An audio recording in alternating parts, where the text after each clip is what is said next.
The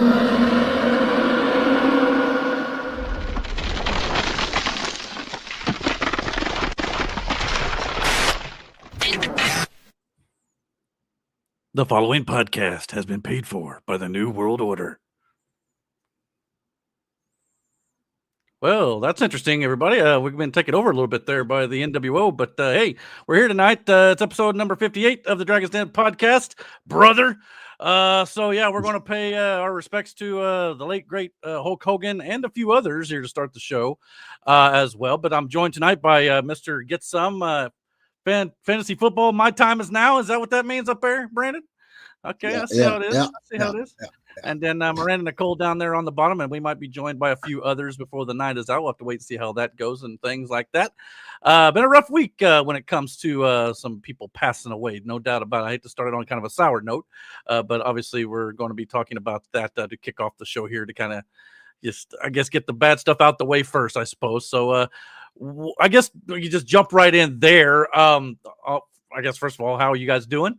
But it's kind of an awkward start, I guess. It's been as far as like what the subject matter, like it's been like a weird, because like first it was Theo from the Cosbys, and then it was Ozzy, and then Hulk. Like, and like we were just talking about the Ozzy thing earlier, me and Miranda and her mom. And I got to see Ozzy live one time. Like I can hang my hat on that. Like I got to see him live. It was dope. That getting to see him live. Years ago, and I mean years ago, out at the Eastwood Mall, I got to see Hulk. I didn't talk to him, but I got to see him. Actually got an autograph from Lex. I don't even know where the fuck that thing is. Like with my stepdad, we were out at the mall and like there was this big line and we didn't know what the hell it was for until we got closer. And then like Hulk was over there. There's a couple other guys, but then like off to the other side was Lex. And then since we were just closer there, I just got an autograph from Lex or whatever. But I got to see Hulk. I didn't, and I never met Theo, so there's that. Yeah. But we all kind of felt like we did watching the Cosby Show growing up, Yeah. for sure. And his almost felt more tragic just because he was still so pretty young, and I mean Mhm. mid-50s, but was it like a riptide? I think is what it was. Mhm. So yeah, I mean and that's kind of, it reminded me of Shad Gaspar. Oh When he yeah. prime time, kind of the same sort of situation. It's just like, man. But yeah, just and it always seems like celebrities, in threes, too. I don't know what it is. Mhm. Now, there were a couple others who passed away this week. Chuck Mangione, is that his name? Was like the famous trumpeter. And then there was I think an actor, I think Connie Francis, but I didn't really know them, personally. Yeah. Well, I didn't know anybody of them like personally, but you know what I mean? Like I didn't know None of them them. you knew of. Yeah, but you knew of these three in particular. Yeah. Yeah. So it's just kind of sad all the way around. But yeah, so I mean, we're going to talk about more about Hulk Hogan in just a minute. But I thought I'd maybe get you guys' thoughts on Ozzy and Theo to kind of start the show, and then we'll kind of move into Hogan when we get into the wrestling stuff. But yeah, Ozzy. I mean, I didn't always like listen to all of his music and things like that. Obviously, I knew like he was like the lead vocalist for Black Sabbath there for a time, and of course, obviously, some of his stuff like Crazy Train and Mama, I'm Coming Home, things like that. Oh, I mean, man, yeah. and then he just had his final concert like what, a couple weeks ago, tops. Yeah. So it was like literally, and at least he got to have that one final moment. But it was almost like he just kind of knew this was the time, type of situation. And so yeah, and then Theo was just completely completely out of nowhere. But yeah, it just goes to show you just never know. And and kind of we had this talking like our private chat a little bit, like this. I think if one thing this week kind of proves is just let he who was without sin cast the first stone. Maybe maybe we should maybe rush to judge as much as maybe we do sometimes too. But at the same time, that's not Speaking to of judging. Mhm. I listened to the audio files tonight. Badlands every week they do the audio files, and tonight they did Ozzy. I learned a lot about Ozzy that I had no idea about. It was a Mhm. really good podcast. I'd encourage anybody to listen to it. Right on, right on. I'll have to check that out. I still need to Yeah. listen to that one from this week you sent me. It's on the to-do list. But since I wasn't at work a couple days there, I was You just might like, have more politics to talk about if you'd listen to it. oh, I probably would have. But yeah. But anyway, that's Oh okay. You know, man, we've got some later on, but yeah. I So remember that episode of the Cosby Show. Like I watched the Cosby Show as a kid. I mean, a lot of us fucking did. Regardless of what Bill was doing, I mean, the Cosby still had an impact on a lot of kids' lives, and family lives too. But I remember that episode because that shirt was wild. It was mhm. all out of sorts. Yeah, I remember that Like shit too. the pocket, yeah, that episode was insane. Well, that's just the '80s Man, for you, you know. I mean, yeah, yeah, when you go that back is and look at some true. of that stuff, like I go Yeah, back and watch like the old Star Wars movies, and you see all these like mutton chops on these guys' face. 'Cause that's the way it was in the '70s, you know. It's like, yeah, and it's yeah. funny because like you go watch like the new Star Wars animated stuff, but it's supposed to Mm-hmm. be set during that time frame in Star Wars, so they animate the mutton chops on the animated characters. It's hilarious, but you know you got to do what you got to do at the time, I guess. But Yeah, but they yeah, man, that's crazy. Like, yeah, the Cosby's like I said, and like Ozzy. My first iteration, or even ever hearing about Ozzy, was the story of him biting off the head off the bat. Like that's the Mm, first time I ever heard anything about Ozzy.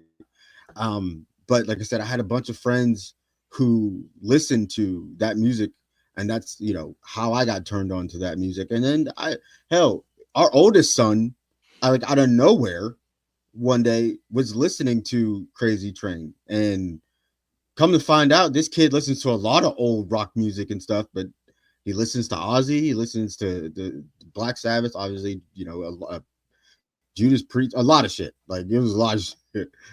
And then of course Hulk was, I mean, you couldn't turn on wrestling without Hulk being there. So like no, that was a absolutely not. part of it. Like Yeah, it was just now I will say I wasn't the biggest Hulkamania fan. Like I wasn't. I was more of a Warrior. Like and it was nothing to do with Hulk. I just found Warrior to be way more intriguing, bright colors, the tassels, the face paint. That's what I gravitated towards, but I mean, if anybody watched wrestling back then, like you knew who that in the 80s, you knew who the fuck Hulk Hogan was.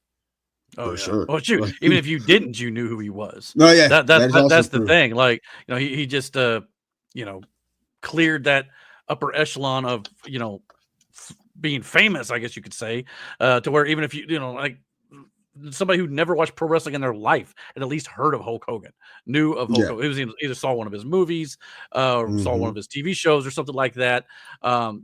Really kind of, to me, the first like WWE Superstar 2 to really break the boundaries of going into Hollywood. Well, Maybe he that's what wasn't it always was. successful, but I mean, Roddy Urban Piper did a little Commando. here and there, But but still though, it was, if I'm not mistaken, like Hulk was the first one to break into that whole mainstream as far as like movies and shit goes, as far as a wrestler's transition, right? Like he brought right. the celebrityism to wrestling and then wrestling to celebrityism. So like I heard somebody say it the other night, wrestling would have been fine without Hulk Hogan in the sense of you guys had Bruno San Martino, you had guys like, Ric Flair still would have been Ric Flair, Buddy Rogers still would have been Buddy Rogers, Devon Eric still would, you know what I mean? Like, but Hulk Hogan took wrestling and put it in a different stratosphere. Oh yeah. Does that make sense? Mhm. Like his personality and what he was to wrestling was bigger than just wrestling. He opened a lot of doors and a lot of other avenues for wrestlers to go to outside of wrestling. So like he brought the entertainment business to wrestling, and his impact on wrestling, again, politics aside, as far as the wrestling world goes, Hulk Hogan was the largest fucking megastar in wrestling. Like fan base wise, there was nobody on his level for years. Yeah. And think about what he did.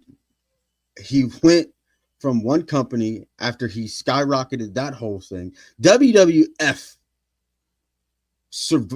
lived off of Hulk Hogan. Mm-hmm. And then when Hulk Hogan left and went to WCW, they struggled for a bit. Yeah. And then him doing one thing turned the tide of WCW on its head. And for 83 weeks, he destroyed the company that he helped fucking build. Yeah. You know, like, no one else has that. No one else has done that. Like, him turning. I was talking to Aaron about this last night at work because we were talking about the Hulk Hogan thing. And I said, Hulk Hogan, him turning heel, like John Cena turning heel was a major thing, right? Because it's John Cena. You know what I mean? Mm-hmm. He is, for lack of a better term, that modern day version of Hulk Hogan, right? As far as where he is, what he's done, the figure that he was for the WWE. Him turning heel was like, it was a big deal, but it wasn't as big of a deal, but it would still be number 2 compared to Hulk. Oh yeah. Hulk will always be the number 1. He's the ultimate baby face. Yeah. He was massive, dude. Mm-hmm. And not only that, when he went heel, like, you know, like Cena kind of feels a little, I wouldn't want to say half-assed, but you know what I'm saying? It's like it doesn't hit as much as Hogan's did. Because people can't, because you, no matter what, because Cena was too good, right, at being that workhorse. So it's hard to take somebody, and it's not for lack of trying. He's done a lot of things, and I like I said, I've enjoyed the majority of it, but like it won't have the same impact because he can still have the same message and be a heel, right? Like hustle, loyalty, respect there's no real good or bad side to that whole quote.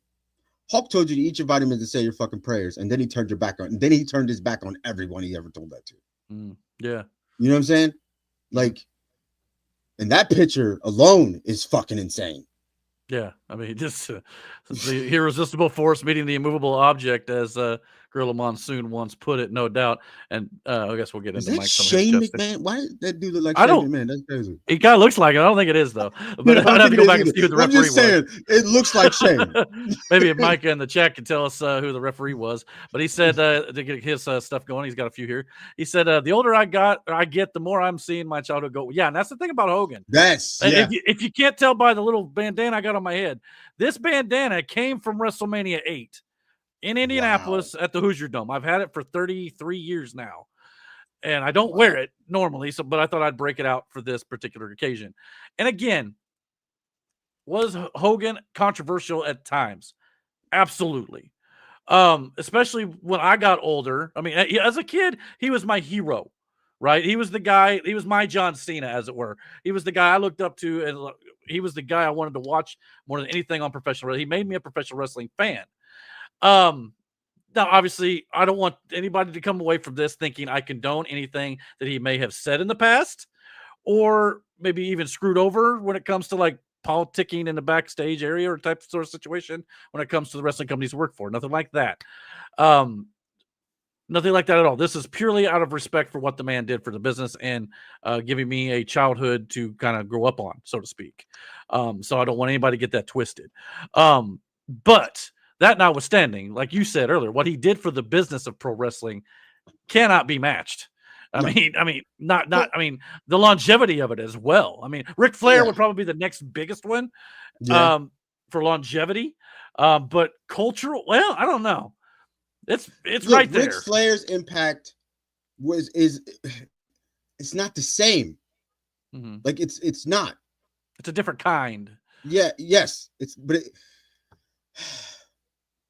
Ric Flair didn't change the industry to what it is now. Does that make sense? Like, yeah, Ric Flair will always be Ric Flair. Don't get me wrong. One of the best promos in the business, the dirtiest player. That WrestleMania was fucking insane, by the way. Yeah, that match alone was crazy. Behind WrestleMania 3, this is Hogan's second best WrestleMania of all time. Yeah. I mean, and Hogan was at a lot of WrestleManias, but this right here, to come in as the heel and then leave as the babyface being cheered through the whole thing. I mean, it's not like people hated The Rock either. They loved The Rock, but it just caught lightning in a bottle. Look like The Rock. That haircut I know. Mm. The Rock has changed his appearance so much throughout the years. But yeah, I mean, and I mean, Hogan That Warrior, Hogan yeah. Slaughter, I mean, Hogan Macho Man, You um, name him. He's been in the ring everybody. with him. Yeah, pretty Like, much up until the newest crop of wrestlers, he's been in the ring with them. yeah, You know what I hmm mean? So yeah, that it just sucks. It it really, does. really is really it really, really sucks.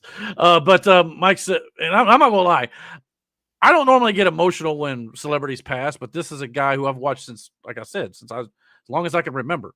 This one hit me a Hmm little harder this week. So I'll just say that. Mike said, while I was no Hogan fan, I certainly never wished this on him. Controversies aside, the business is what it is today, thanks to him and Vince. And that's the thing, too.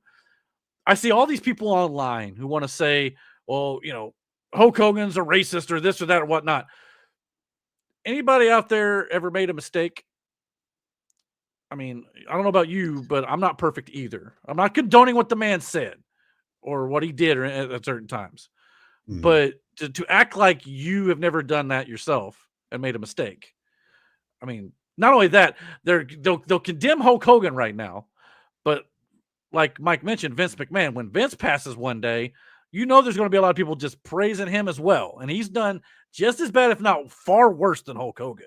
hmm So I think it's only fair just to kind of put that into perspective a little bit here. Like, Again, I'm not condoning hell, what the let's man's be saying, honest. but Let's be honest.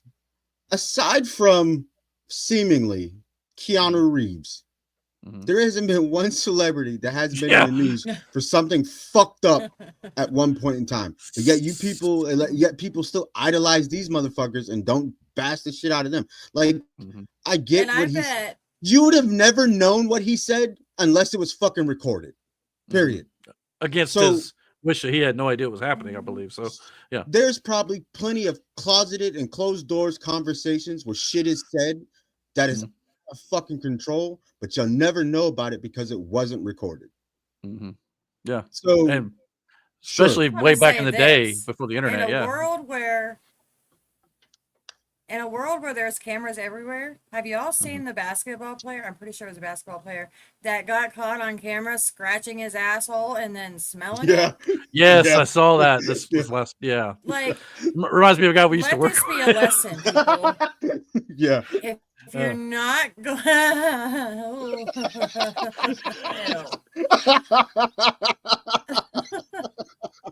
Yeah, we'll leave it at that.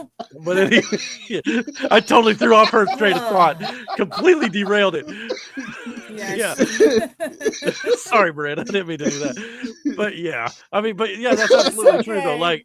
Like who's not made a joke that they're not proud of, or who's not, I mean, I'm not saying that's what he was doing, but again, it just feels like everybody wants to jump on the man for something that he did easily a decade ago. 16 years. Yeah. Okay. Well, there you go. So yeah, it's just like I don't know. People change too, and I do believe he came out and apologized for He now. There's apologized some to a lot of people, people for what he said, and like right? There's some people who felt there, like he didn't apologize in a locker room, but that's another, whatever. whatever. Booker T had a story about that whole situation. Hmm. I guess Stevie Ray had asked him if he heard what Hulk said or whatever, and he goes, "Yeah, I heard about it." And Booker T asked him, if he was such a racist, why didn't he try to get him fired, or why? So he asked Hulk, and Hulk says, "Why would I do that?" He goes, "Why would I do that to another guy who's just trying to make it into the business?" Hmm. And he says one day they were sitting in catering. It was Stevie, Macho, and Hulk, and it was after that infamous promo where Booker T calls Hulk, the N word. "We're coming for you," you know, Yeah, and and and Booker thought he was going to get fired. yeah, You know. and uh, Stevie says, "Hey Hulk, what do you think about Book calling you the N word?" He goes, "Book called me the N word." He's like, "Yeah." He goes, "Well, I must be one badass N word then." Bro. And it made me laugh because it's like his peers that he worked with of Mm, a different, color or whatever, they didn't hold the same hatred for Hulk as everybody else seemed to. And it's not everybody. It's a small group, but that small group runs fucking social media. So Mhm. is what it is there. Like I Well, seen the and it's thing with Chelsea Green, what she said, yeah, and which then I read, and I didn't think she really said anything out of pocket, she didn't, but her comment but she section got just destroyed. It's like she made a point to say, like, even like, yo, the man and the character, and what he did for the business, two different things. So she even made that point. And not only that, people were ripping on Chelsea Green, but nobody's ripping on Kevin Owens, Sami Zayn, nope, who in the past have nope. had racial slurs on camera. You know Mm-hmm. what I'm saying? It just feels selective when it comes to this outrage right here. And again, I'm not condoning what he said, but it just feels like everybody wanted to, part of it, I think, too, is because he Got supported worse Donald when he Trump. came out and supported That's what I was about to Trump. say. So Yeah, That's a a lot lot of of the it. hatred comes from, and they're calling him a racist, not because they know what he said in the past, simply because the man came out as supporting Donald Trump. because he's That's why they say he's a racist. You Mhm. get what I'm saying? Like, it's not because they heard the audio from back then. No, they found that out later. Mhm. This was simply Yeah. because he sided with Trump.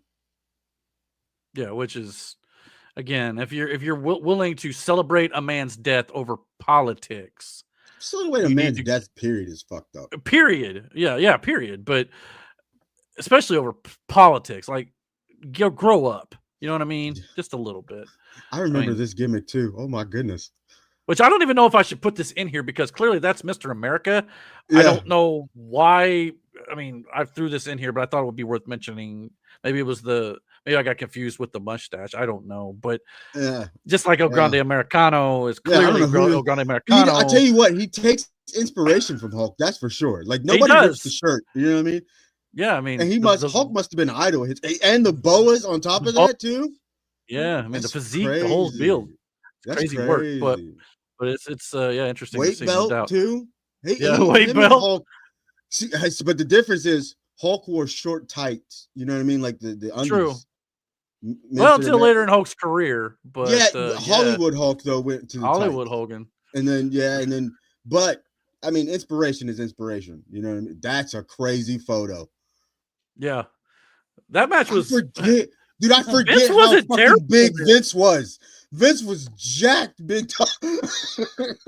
Yeah, then this was 20 years to the year after the steroid trial Mm-hmm. where Hogan testified against Vince, and yeah, and that was part of the reason why they, had the falling apart, and that's why Hogan went to WCW, and Mm-hmm. partially, not all of it, but yeah. I Let's get forgot how fucking big Vince was. let's get Jeez. Mike in here a little bit here. Yeah, you already said that one. Ozzy hit him pretty good because I recently was listening to his song "See You on the Other Side" and "Mama, I'm Coming Home" Oh, because I was having some rough days. I even listened to "Mama, I'm Coming Home" after Ozzy passed. Again, I didn't really follow a lot of his music at the time. I knew who he was. Obviously, watched his television show and stuff, or what was it? What was it called? Ozzy. What was the show called? With the family. the Osbournes. Yeah, just the Osbournes. Gotcha. The Okay. Os- I thought it was maybe it just was the like Osbournes. Ozzy Knows Best or something. Here I am mixing Hogan Nah, it stuff. was just the Osbournes. Man, that was a crazy show back then. No kidding, right? But he said, back to Hogan. Yeah. Will admit it took him some time to really wrap his head around everything. I do thank him for what he did for the business and helping make my childhood a good one. Absolutely. That's kind of why we're celebrating it tonight, not so much the other stuff. He said, believe it or not, No Holds Barred was the first movie I ever saw in a theater. My parents never did that stuff, but my brother took me to a theater in Bloomington to see it. Interesting. That'd be an interesting one to go. I don't recall a whole lot about that No movie Holds Barred. with Tiny Zeus I Lister. remember watching that movie. Yeah. Because didn't he get contracted after that movie? I To know do they did Zeus a in small WWF? run, yeah, or I don't remember how long it lasted. It wasn't very long at all. It didn't In last that pro long. wrestling. But I No, remember seeing him. That was the first time I ever seen him there. I couldn't remember if it was like to God. promote the movie or not. I'm sure Michael probably correct us on that one. As he Yeah, I did can't this one remember here, he either. But said yeah. the referee that you saw in the photo earlier, thought was Shane McMahon, was Joey Marella, adopted son of Gorilla Monsoon, who sadly died in a car crash after falling asleep behind the wheel in 1994 on Independence Day. At Oh that, man. wow, that's Shitty. sad, man. Man, it's just some Mm-hmm. sad topics to start the show. I ain't gonna lie to Yeah. you. This is just Tragic. rough, but yeah, I mean, at the end of the day, like I said, you gotta respect what the man did for the business, as I will probably respect Vince McMahon for whenever it is he passes away too. But yeah, Yeah. but I will definitely I'll look worse on Vince probably than I would Hogan. Hogan said something out of turn, and Vince has done some terrible Vince things. did some shit that's fucking crazy. So to me, there's a big difference there. Do you remember the night he spray painted the NWO on that title? Mm-hmm. Yeah. So like, I don't know. I did this shit. I don't know if many people did this shit. So like, I would watch Raw and Nitro. Like, I would flip between the two. When one went to a commercial, I'd flip to the other one. You know what I mean? Mm-hmm. And then flip back and forth. So like, I watched both shows.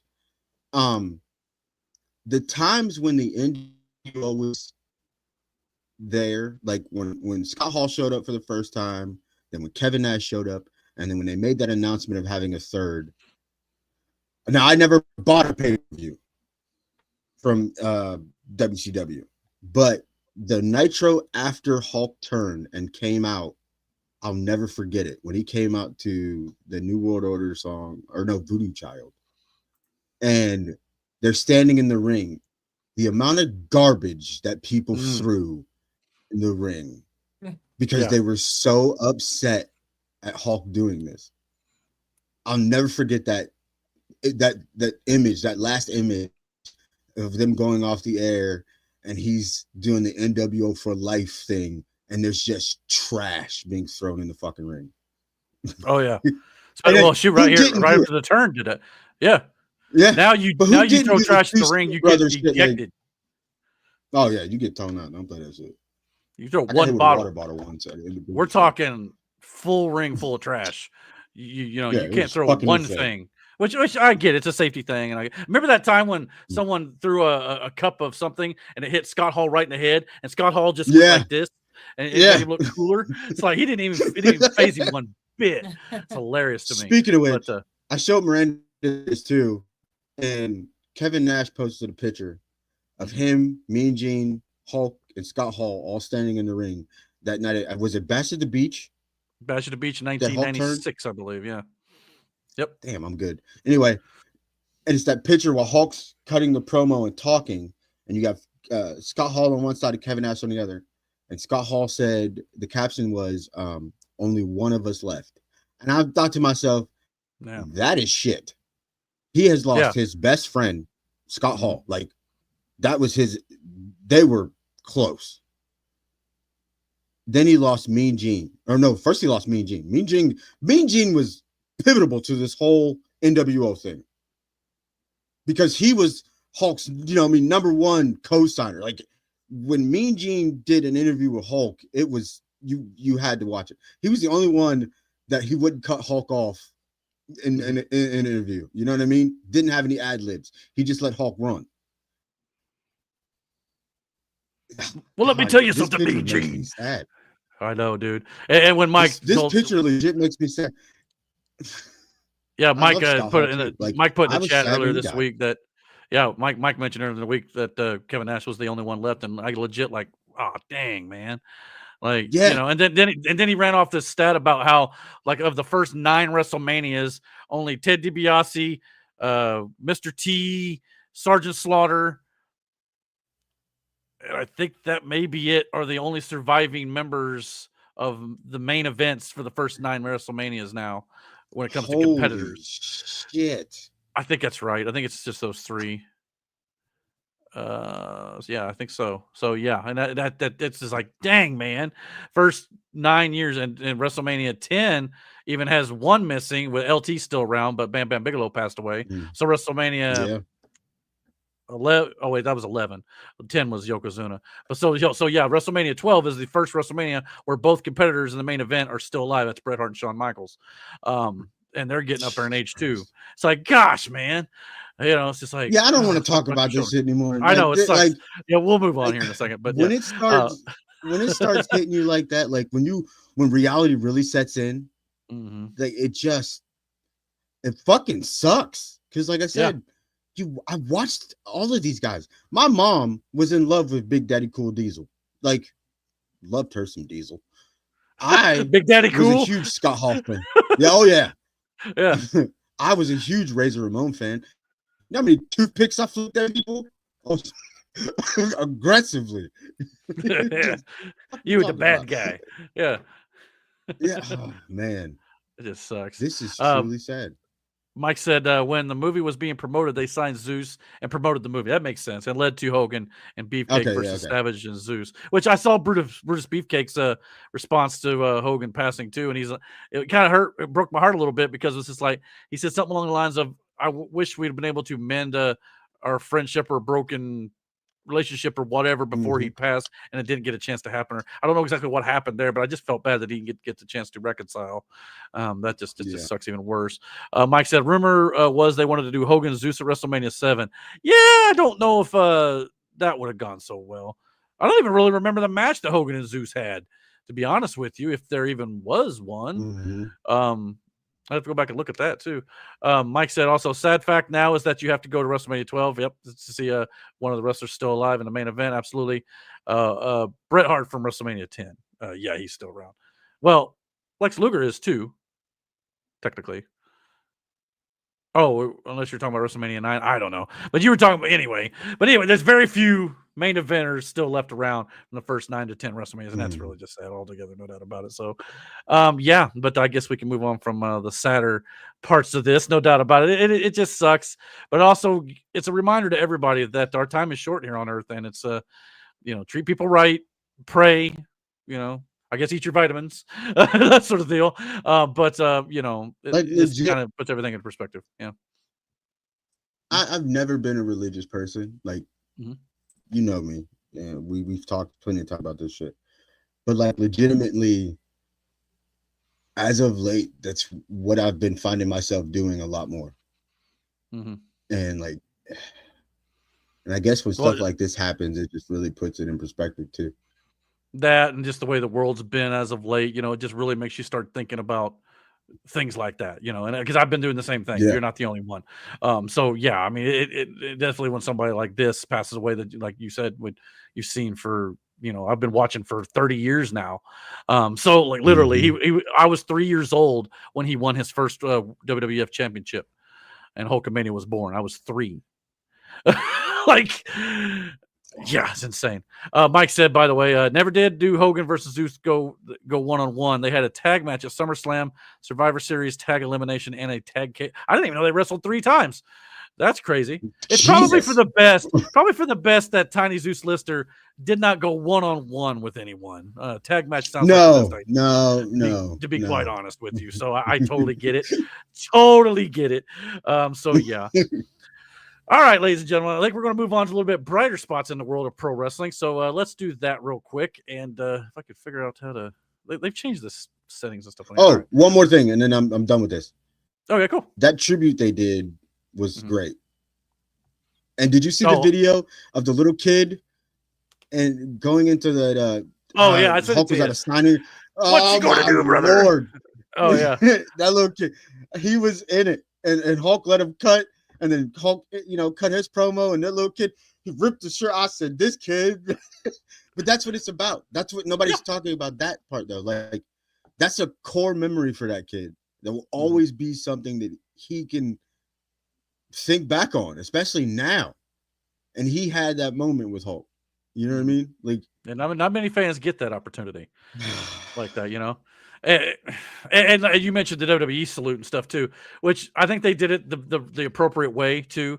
The 10 bell yeah, salute, which kudos to that crowd, by the way, for not yelling something stupid. yeah. Good on You you, know, Cleveland. good on you, Cleveland, and and just respecting the moment. And they really didn't highlight it a whole lot more. Now they ran some video packages, and I think even WWE did a classy thing too. I thought they decided to take all proceeds from all the Hulk Hogan merch that's been bought to give to his family. So that's a great thing too. And by the way, all you AEW haters out there who said AEW didn't acknowledge it, Tony Schiavone gave a tribute like speech from the commentary table tonight during Collision. So they did acknowledge it. So let's stop with the AEW bashing as well, guys. This is not a time for just ripping people apart. Okay, a man died. That's the most important part of it, and his family is grieving. Stop being a-holes. I mean, it's really not that difficult. I don't understand why these people got to be so stupid. But anyway, like you said earlier, it might be due Because to people are politics. people, and people gonna people. They go people. Mike said in chat also cage match was a special PO pay-per-view or POV where they showed the movie and then the match which was released on home video. Oh, okay, that's kind of cool. Interesting. That's one way to promote, no doubt about it. But yeah, I'll have to go back and see if I can find that something because I'm pretty sure Tiny Zeus Lister was not the greatest wrestler of all time. He was not. He was not. Kind of reminds me of Omos or something nowadays. I'm like, sure. Omos sells. Tiny Lister, Fair. his whole gimmick was he didn't. He was impervious to damage or whatever. And then I think made him bump or something. It was fucking weird. It was not good. No, he wasn't good. No, not good. Not good at all. He was better as Debo and Friday. Yeah, exactly. You got knocked the hell out. Anyway, great movie. All right, let's move into the more brighter wrestling news. Here we go.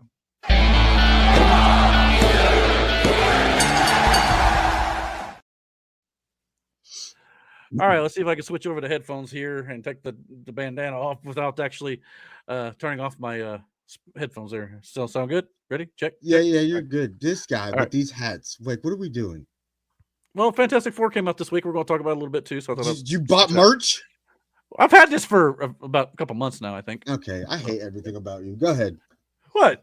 I'm a fan. What can I say? All right, like, you know what? Don't hate the play, hate the game. You know what I mean? Oh, okay. Oh, that's what it is. Yeah, that's exactly what it is. What do you think it was? But no. Anyway, next week is WWE's first ever 2-night SummerSlam, August 2nd, August 3rd. I'll be out of town next weekend, so we will not have a podcast next week. So we thought we'd go over the predictions for this upcoming show. Like I said, I got a feeling like the Big Four is eventually going to be 2-night shows every quarter, which might be a little much. At least this, and I could definitely see Royal Rumble doing it with a Rumble each night, men and the women's. But for now, we got 2 pay-per-views a year, SummerSlam and WrestleMania. And here is night 1 on Saturday night, August 2nd. We got 6 matches per night. It will be Sami Zayn versus Karrion Kross in a singles match. We got the Women's Tag Team Championships with Roxanne Perez and Raquel Rodriguez versus Charlotte Flair and Alexa Bliss. We've got Jelly Roll teaming up with Randy Orton to face Drew McIntyre and Logan Paul. We've got the WWE Women's Championship with Tiffany Stratton defending against Jade Cargill, the winner of the Queen of the Ring, earning her title shot there. We've got the Bloodline Tag Team match with Roman Reigns teaming up with Jey Uso against Bronson Reed and Braun Breaker with Paul Heyman in their corner. And it will be main evented on Saturday night by CM Punk challenging Gunther for the World Heavyweight Championship here.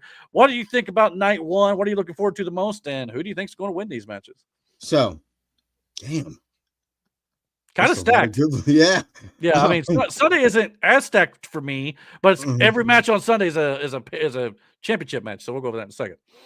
I will say this. The women's tag title match, it depends on whether or not Liv Morgan's coming back sooner or later. You know what I mean?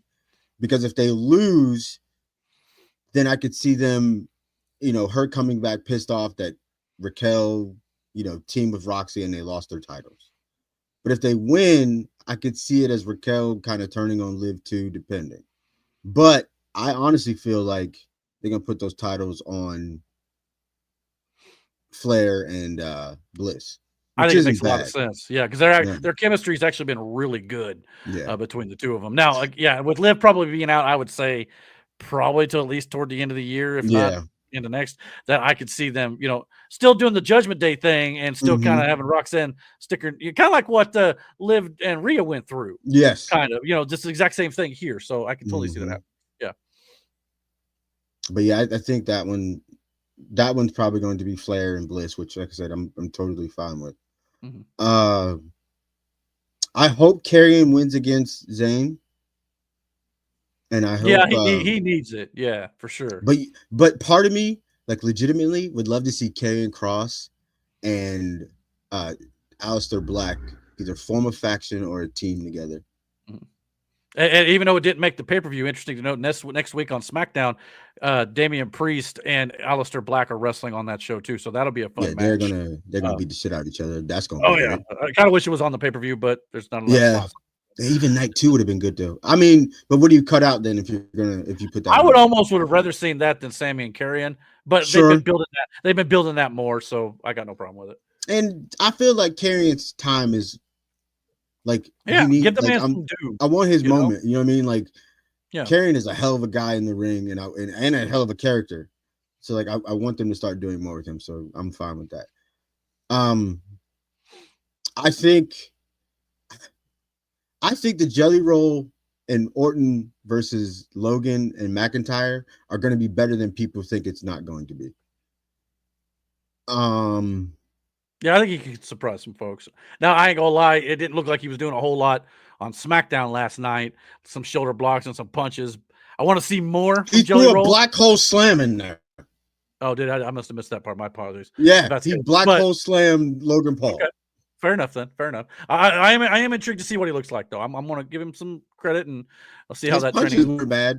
Shoulder Okay. blocks are nice, but The he's shoulder block working was, with dude. but He's it's working okay. with like two of very athletic wrestlers who can hide any imperfections that he does have. First of all, he's not a full-time wrestler. That's absolutely true. Yeah, no doubt. He's never going to be that clean. That's not going to happen. But I think he'll be more than passable. Oh, no doubt. Yeah. And with Orton will be in the ring the majority of the time, probably taking some heat, and then Jelly Roll get the hot tag. Or we could be surprised. Like never know. You know what I mean? But like I said, he's not, you know what I mean? But for what he's putting in more of the effort than most. I'll put it that way. Oh yeah. So yeah, no doubt about it. I'm intrigued by that. And like I said, I think it'll be better than people are gonna give it credit for. The bloodline thing, I don't know. Because for me it makes sense for Reed and Breaker to win. I think you have to, don't you? Jay can eat the pin, it'll be fine. Because I think your bigger Roman story can even eat the pin, but especially if Breaker does it. Because I think Breaker that's pins where Roman. That sets up a singles match later on. Yeah. I think that's where the story's going right now is between them two. I would love to see Jade beat.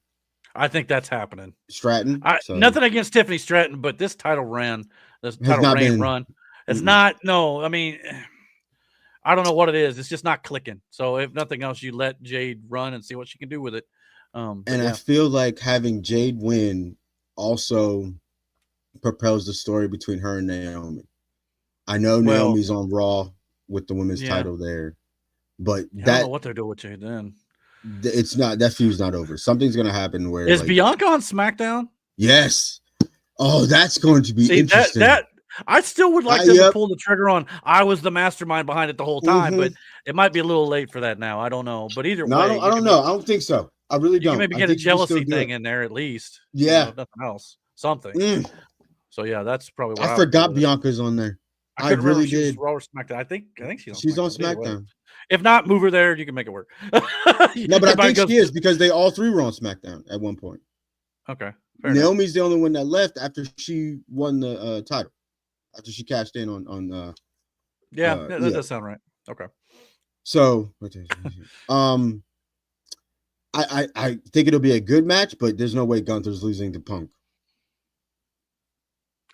You know what? I'm going to differ with you on that one. I think Punk wins the world title here because he's been cutting promos about how he's been trying. He's not being able to get it done. I mean, I'd be kind of surprised that Gunther loses against Punk, but at the same time, at some point, you're going to put the title on him now that he's come back, right? At some point? Yeah, at some point, but like I thought the bigger one. And then Seth can come back and cash in on Punk. That's eventually. True. That's eventually. True. I don't know when, but I mean, he can hold it for a while. It'll be Punk and Roman in the ring 1-on-1, and then Seth cashes in. Probably, yeah. Seth just like he did at WrestleMania 31. Yeah.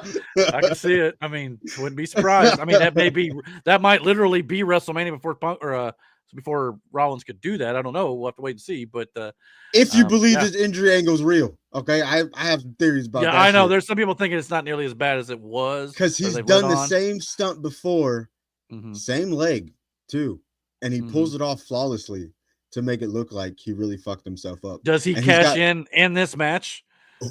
That would be major. I mean, it'd be much sooner than we thought, Especially if it's Punk is the one who's going to be the clear winner here. You get what I'm saying? Like if Punk has the 1, 2, 3 in sight and Seth comes down, Seth music hits, he comes down to the ring just to fucking curb stomp Punk. I want to see how they make it believable where Punk can maybe look like the going to be the winner or is the winner here because Gunther's like going the to third or give Punk fourth. a beating. Yeah, that's what I'm saying. But like Yeah. he hits him with the GTS like for the Uh, third fucking time, and he just uh-huh. kind of back bumps into the ropes. Gunther's on the ground, but CM Punk is just too beat at that point to try to make the cover. Like And the as cover. he's crawling over to him, you know, to Curb cover stomp. him, Seth music, yeah, no music Oh, either. Seth just you out hear the of bell ring for the you cash see a in, foot come into frame. boom, Yeah. and then the cash in. Oh my god! Yeah, and I would love to see that because part of me still looks at this bloodline tag match and kind of goes, "What would this be if Seth was here?" I don't know if they've had Mhm. to adjust their plans or not. I don't know if like Jimmy Again, originally this was the idea, but Jimmy's kind of doing things on SmackDown, so I don't know. yeah. But anyway, yeah. So I don't know. I'm going to go with Punk here, but we'll see how they end up making it work. Well, I could be dead Mhm. wrong, though. I'd be fine with Gunther keeping. I got nothing wrong with Gunther. Mike's got a few things to say. So they screwed up Karrion Kross when he was NXT champion, was undefeated, debuted on Raw, and lost to Jeff Hardy in 3 minutes. Yeah, Yeah, Vince McMahon that was screwed the pooch ass. there. And now it's just finally to this point where he's finally getting back to a place where maybe they could be taken serious again. I think Arcade Jello will win their Okay. match. All right. Okay. I mean, that's That's crazy. not, yeah, I don't know if that was going That's to not going to crazy. play too well. And he said, "What do you think that about maybe Jimmy Uso turning on Jay and Roman and joining Seth? He's going nowhere and needs something. Maybe. I Ooh. mean, he's kind of teaming with Jacob Fatu right now. I mean, you could kind of leaves Jacob high and dry a little bit. Yeah, it does. But Jacob So I doesn't don't. really need Jay, but I get what you're saying. But it's a Yeah, good way for you to bring in Lance or Zilla. Zilla. Yeah."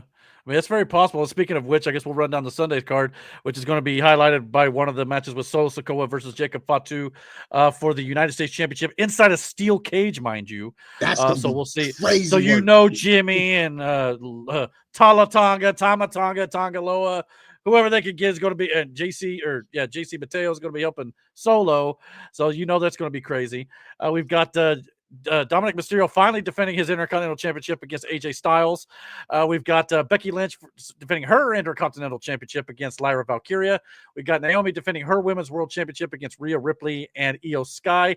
They just announced on SmackDown last night a 6-tag team TLC ladder match for the WWE I Tag Team Championships. cannot fucking wait for this. This is going to be flat out carnage with DIY, Motor City Machine Guns, Fraxium, Street Profits, the Wyatt Six, and Andrade and Ray Phoenix.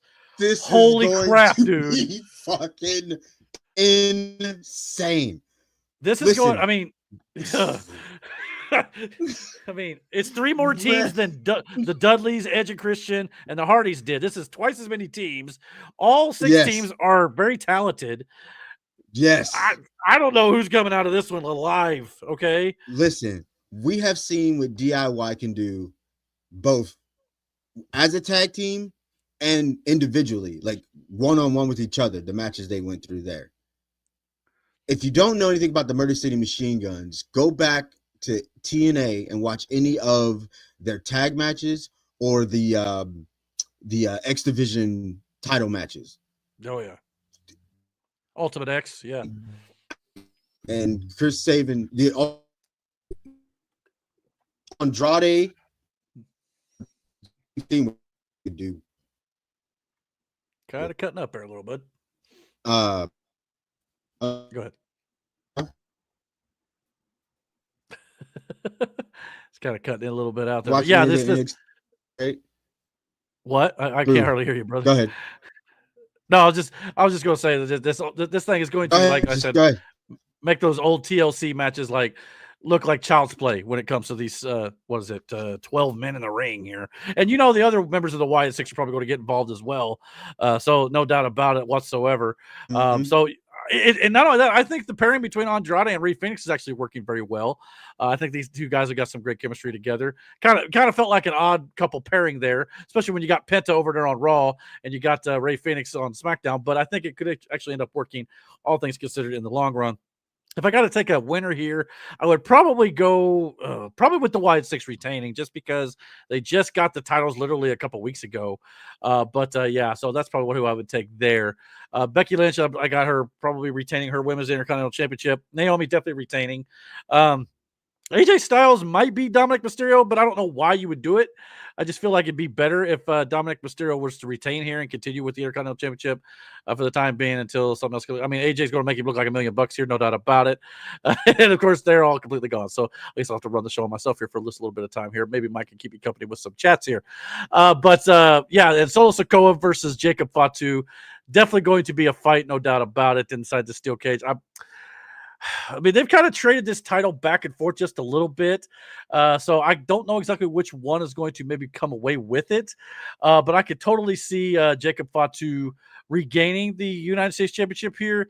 But at the same time, I feel like it still means more to Solo Sikoa in the long run here. I really do think it just means so much more to him and to kind of build out his new bloodline, I guess 3.0 or whatever you want to call it here. So I could totally see that being a thing too, no doubt about it. And of course, that's going to bring us to the main event here. Hopefully they'll get a come back here and I can put their 2 thoughts in as well. But we got John Cena versus Cody Rhodes in a street fight. This has now been officially named a street fight. And yeah, all I can say is please let this be better than the WrestleMania 41 main event here that they had in Las Vegas earlier this year. Apparently Travis Scott and WWE are kind of on the outs, so it doesn't seem like we're going to be getting him involved in this main event. But being it is a street fight, even though he didn't show up for WrestleMania, a part of me wonders if maybe we get The Rock here, kind of tying back into the whole, John Cena selling his soul to The Rock. I actually think we're set up pretty well for a double turn here, for Cody Rhodes to become a heel, a la like the Homelander character he kind of emulates with his getup and all this sort of stuff. And John Cena maybe goes back to being a babyface for the final few months of his farewell tour here. I think Cody Rhodes could potentially win this championship back, but then sell his soul to The Rock that he did not do at WrestleMania, and Cena kind of goes back to being a babyface here. So that's what I think they're going to do. I don't know for certain of that. I don't know if Rock's going to be there or not. I can still see Cody kind of turning heel here. But they may play this out a little bit longer here. And maybe John Cena holds the belt right before the time he leaves in December. So maybe it'll be kind of like CM Punk was back in the day where he was going to leave with the belt and Cena drops it in his final match. That could happen as well. But if not, I could definitely see John Cena turning babyface here, dropping the belt to Cody Rhodes, and then we get heel Cody moving forward. So I could definitely see that being a thing. We'll have to wait and see about that here. Yeah, Mike said that Miranda will be on the edge of her seat for the TLC match, no doubt about it. Yeah, she's not a big fan of ladder matches, no doubt about it. And maybe when she comes back, hopefully we'll be able to talk to her about that as well. She doesn't like how it takes them forever to go up the ladder because like they stall to kind of wait for somebody else to come up and kind of stop them. So I totally understand where she's coming about that. It kind of takes away a little bit of the realism when it comes to that for sure. No doubt about it. Looks like they're trying to come back in here. We'll see if their internet's working for them there too. Why do we never have these audio problems? Yeah, I don't know. It's for sure. I think a lot of it is with Brandon and Miranda. They're living in the same house, so they're off the same internet, so they kind of feed off the same internet. And sometimes it kind of just takes away from it too. So, hey, someone's back. What's going on? Maybe you there? Oh. Just the internet on the fritz, huh? Well, we'll let that kind of work itself out a little bit here. It'll go on a little bit here for sure. Mike said in the chat, you'll be on the edge of your seat for the TLC match, no doubt. But I was kind of going over how you don't like ladder matches for sure. But I won't be in my seat because I ain't watching that shit. There you go, for sure, no doubt about it. And yeah, Mike said maybe Jacob gets some more backup. Yeah, I you're going to have to do something to kind of even these odds, I think, with Jacob Fatu and Solo Sikoa. And like Brandon mentioned a while ago, maybe it's a time to bring in Zilla or Lance, as he put it. So, yeah, I don't know those two guys too well myself.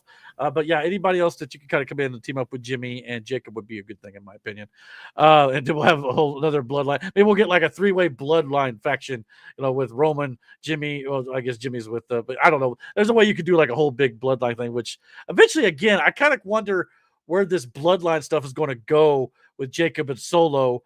It kind of feels a little like Timu bloodline storyline, if you want to put it that way, without Roman leading one of the packs. You know what I'm saying? So I don't know. We'll have to wait and see how that ends up going. But yeah, Mike said also, it won't take much to be better. No, definitely not. This main event between Cena and Cody at WrestleMania 41 was a stinker. I mean, it was just bad.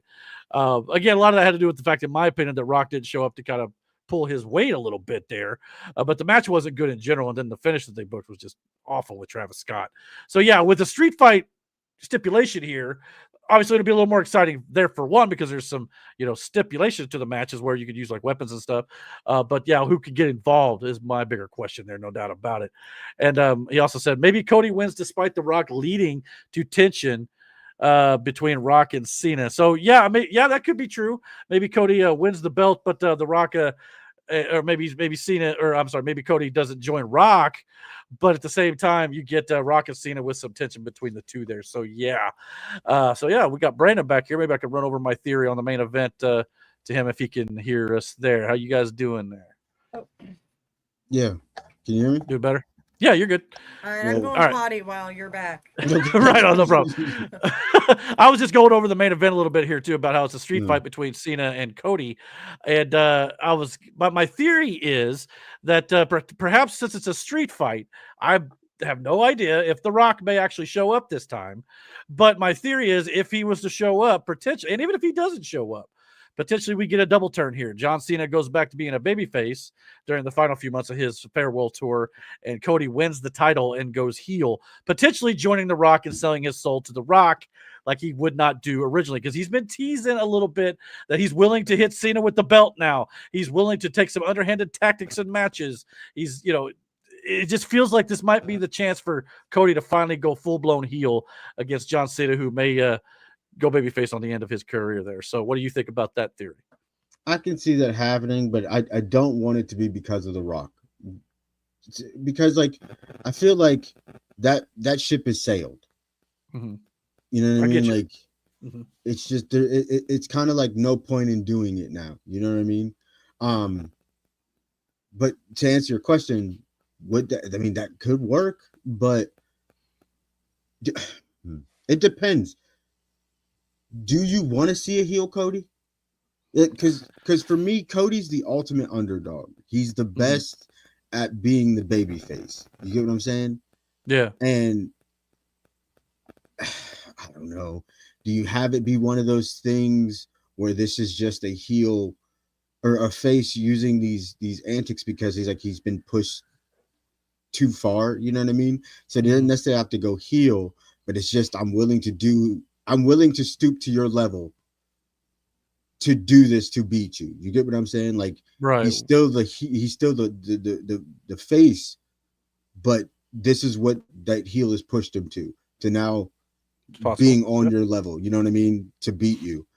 But I could also see John still turning face, and then at the end of it, if they do have one last hurrah, then it's just, this is that quintessential me passing the torch kind of story. You know what I mean? That's how we end this. That's possible. And Mike makes a good point here too. He's like, "What? Plus, why would you do two shock heel turns with the same guys?" Well, to me, that's why you would do it, because Cena turned on Cody, and now Cody turns on Cena. It goes full circle. Yeah, a little bit there. But you're right. I don't know. I don't know if it'll. I actually feel like Cody going heel might work better than Cena going heel, because ever since Cody's come back, he's been that John Cena, Hulk Hogan-esque babyface that Vince and WWE would love to push. And now if he goes heel, I don't know if it would play as well as when those two went heel the night of. But who's that ultimate face on SmackDown then to challenge him for the title, if that's the case? Yeah, I don't know. That's a good point. So I don't know. I mean, you'd have to, or maybe, I mean, you could further a guy like Jacob Fatu. You could Damian Priest. You could do. I mean, Randy Orton, obviously, but I mean, Kevin Owens when he comes back, because I don't give a shit what anybody says. He comes back, he's not going to be getting booed. Period. He was barely getting booed when he was heel. Hell, LA Knight would be a good one. Which I forgot conveniently is not on the show for some reason, because he's wrapped up in that whole Seth thing. Oh, was it? Well, that's true a little bit too. Yeah, he kind of got shoved to the side there just because it wasn't on purpose. It was just due to the injury. But yeah, there's a little bit of that too. So yeah, I mean, there are a few guys, and I still think LA Knight's a guy you need to push to that upper level, no doubt about it. He'll be on Raw before long. You think so? I think On this Raw? is their subtle way of like bringing him to Raw, if that makes sense. And that's perfectly fine with me too. I got no problem with that. So yeah, I just feel like the street fight element here between Cody and Cena is going to lead to something. Somebody's bleeding in this match for sure. Oh yeah, no, for sure. You know, and that alone, in my opinion, will make it better than WrestleMania 41. Mm-hmm. Can we agree with that? This can't be worse. So I wouldn't think, unless God forbid somebody blows a hammy or something in the middle. Yeah. You know, that's There's the only a way it quad. can be worse. But then that would be not their fault too. So yeah, so that's SummerSlam. But who do you think it's going to be, Cena or Cody? I think fuck. I still love the idea of Cena taking that belt with him. Okay, I do. Or like, and I even mentioned while you were gone that there's a potential that Cena still holds that till his final match. I think he loses it before he leaves, but this might be a chance for him to have a baby face to end it. I don't know what, with Peacemaker coming out at the end of next month too, in about a month's time. Maybe he wants to be a baby face to promote that too. I don't know. You don't have There's to. no way freaking Peacemaker's a baby face. That's not possible. Not really. I mean, well, the first season kind of turned him good guy to a degree. He's not a good guy, but you know what I mean? But anyway, yeah. So I don't know. We'll have to wait and see. But yeah, I don't know. I think SummerSlam is going to be a good show this year. I really do. Yeah. I mean, it looks better than a lot of the times that you see WWE put some big cards on. You know, they're putting in their full effort with the 2-night format, I think. So I think it'll end up making things look good. You get more people on the show on a 2-night format, though. That is true. Get to really showcase your stars on each brand for sure. Absolutely, no doubt about it. All right, well, I think that'll do it for pro wrestling. If you guys want to head on to the movie section, we'll do that. Is that cool? Yeah. Mm-hmm. All right, let's rock.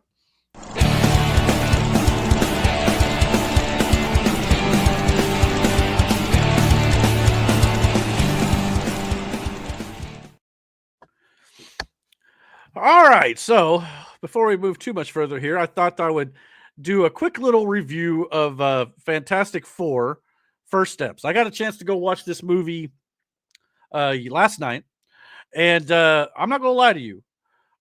I think this is the best comic book movie of the year. And not to mention, potentially, the best comic book movie since Avengers Endgame. Now, that's it's kind of hard for me to say that with my full throat, just because like Deadpool and Wolverine was outstanding. I thought Guardians of the Galaxy 3 was great. Spider-Man No Way Home was great too. This is up there with those. This is Marvel's best outing this year. It's better than Thunderbolts, which I like Thunderbolts. It's way better than Captain America Brave New World. So let's put it that way. This is the Fantastic Four you've been waiting to see for the last 20 years. The last 3 outings they did, 2005, 2007. I didn't hate those, but they did Galactus totally wrong with that space cloud thingy and Rise of the Silver Surfer. Galactus is done right here. They do this absolutely the way Galactus should have always been done. So this is the Fantastic Four. This to me is the Incredibles from Pixar brought to Marvel. And this is the way it should have been done the entire time. So yes, this is going to be a good thing for Marvel moving forward, because it is the first film that was made once Marvel decided, all right, we need to stop doing certain things the way we were doing, restructure things, and moving forward, we got to change it up and get out of this multiverse stuff, go with Doctor Doom and all this stuff for Doomsday and Secret Wars and stuff like that. So that encourages me a lot, considering this is the first one that was written and directed and produced after that whole change up in their philosophy. So that means good things moving forward. I hope, fingers crossed. So yeah, no doubt about it. But not only that, I think all the actors had great chemistry together. I know Pedro Pascal's kind of been taking it on the chin a little bit here lately, because he has been a little touchy feely with Vanessa Kirby on the red carpet and stuff. A lot of people are saying it's due to his anxiety and stuff. It's a little weird. I'm not gonna lie to you. You can say what you think, what you want about it.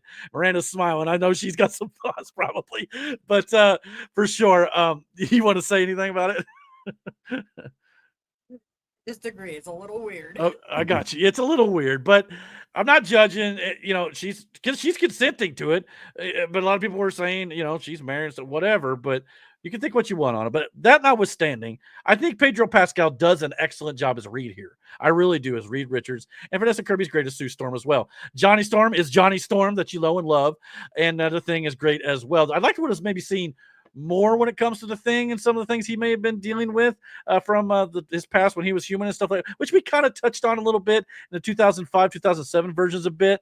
So in a way, they didn't really want to go back. And now this movie does a good job at the beginning, kind of recapping how they got to this point with their powers and stuff. Just real quick, they don't go through the whole origin again. They kind of just jump right into it. In fact, it starts a little slow, maybe about the first 15 minutes or so.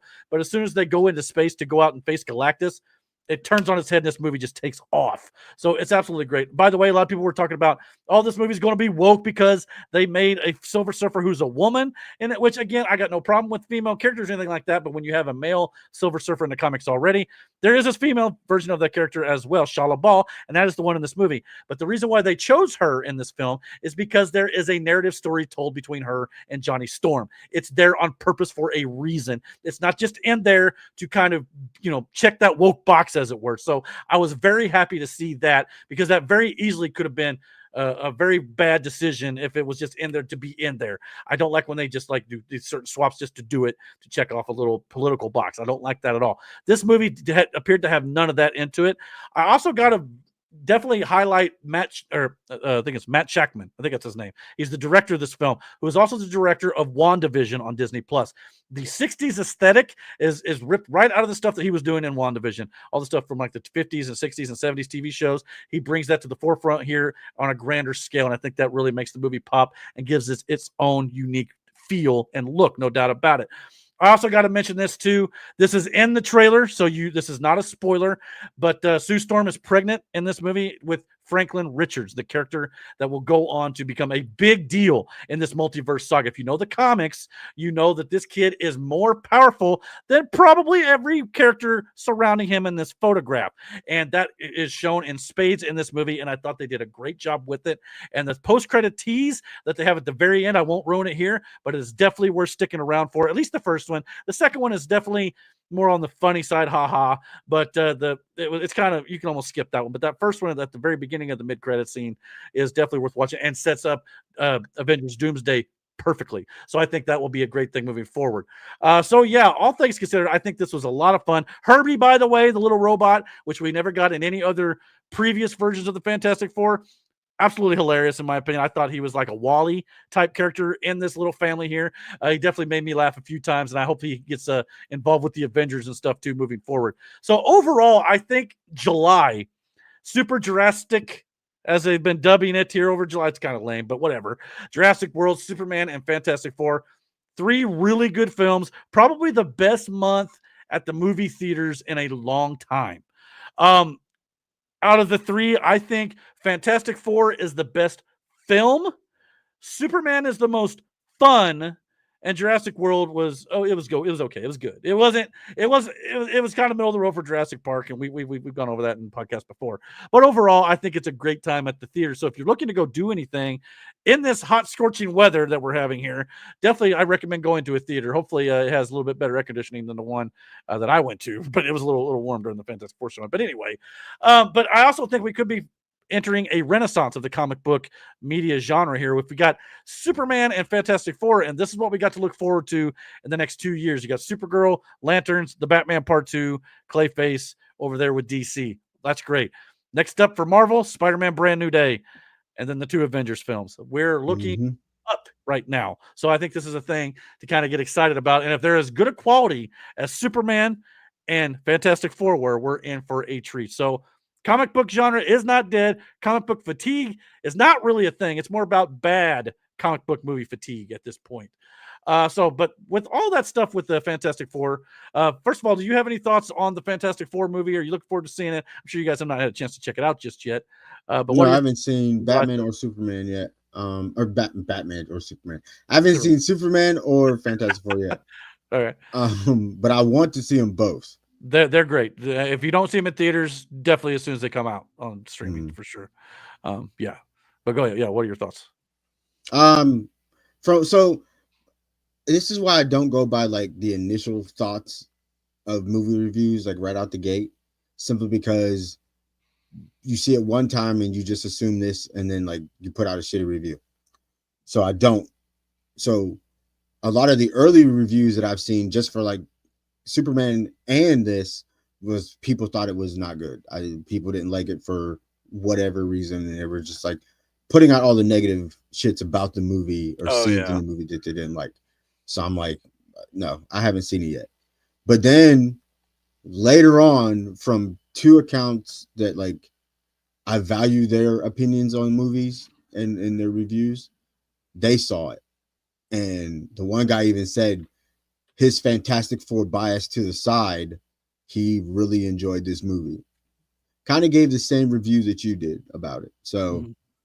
I'm like, all right. And then same with the Superman. A Mhm. lot of people think it's better than people are giving it credit for. Mhm. It did a lot to help the DC universe. So I want to see both of them. I want to see Superman just because I want to see how they did Guy Gardner and like just renew my hopes that they're going to do the lanterns the right way. Whenever you see it, I do want to hear your thoughts because I think they did him just like the comics. Yeah, But they did the haircut like the comics for sure. coming from someone who knows about the lanterns, I want to knows more about it than me. I definitely want to get your thoughts on when you do see it. But yeah, that's why I'm highlighting that the Fantastic Four film is the better movie, like story and Mhm. stakes, but Superman's more fun. Mhm. No, and Superman's still got a good story. Mhm. And it definitely does a lot of world building and all that sort of stuff for the universe moving forward.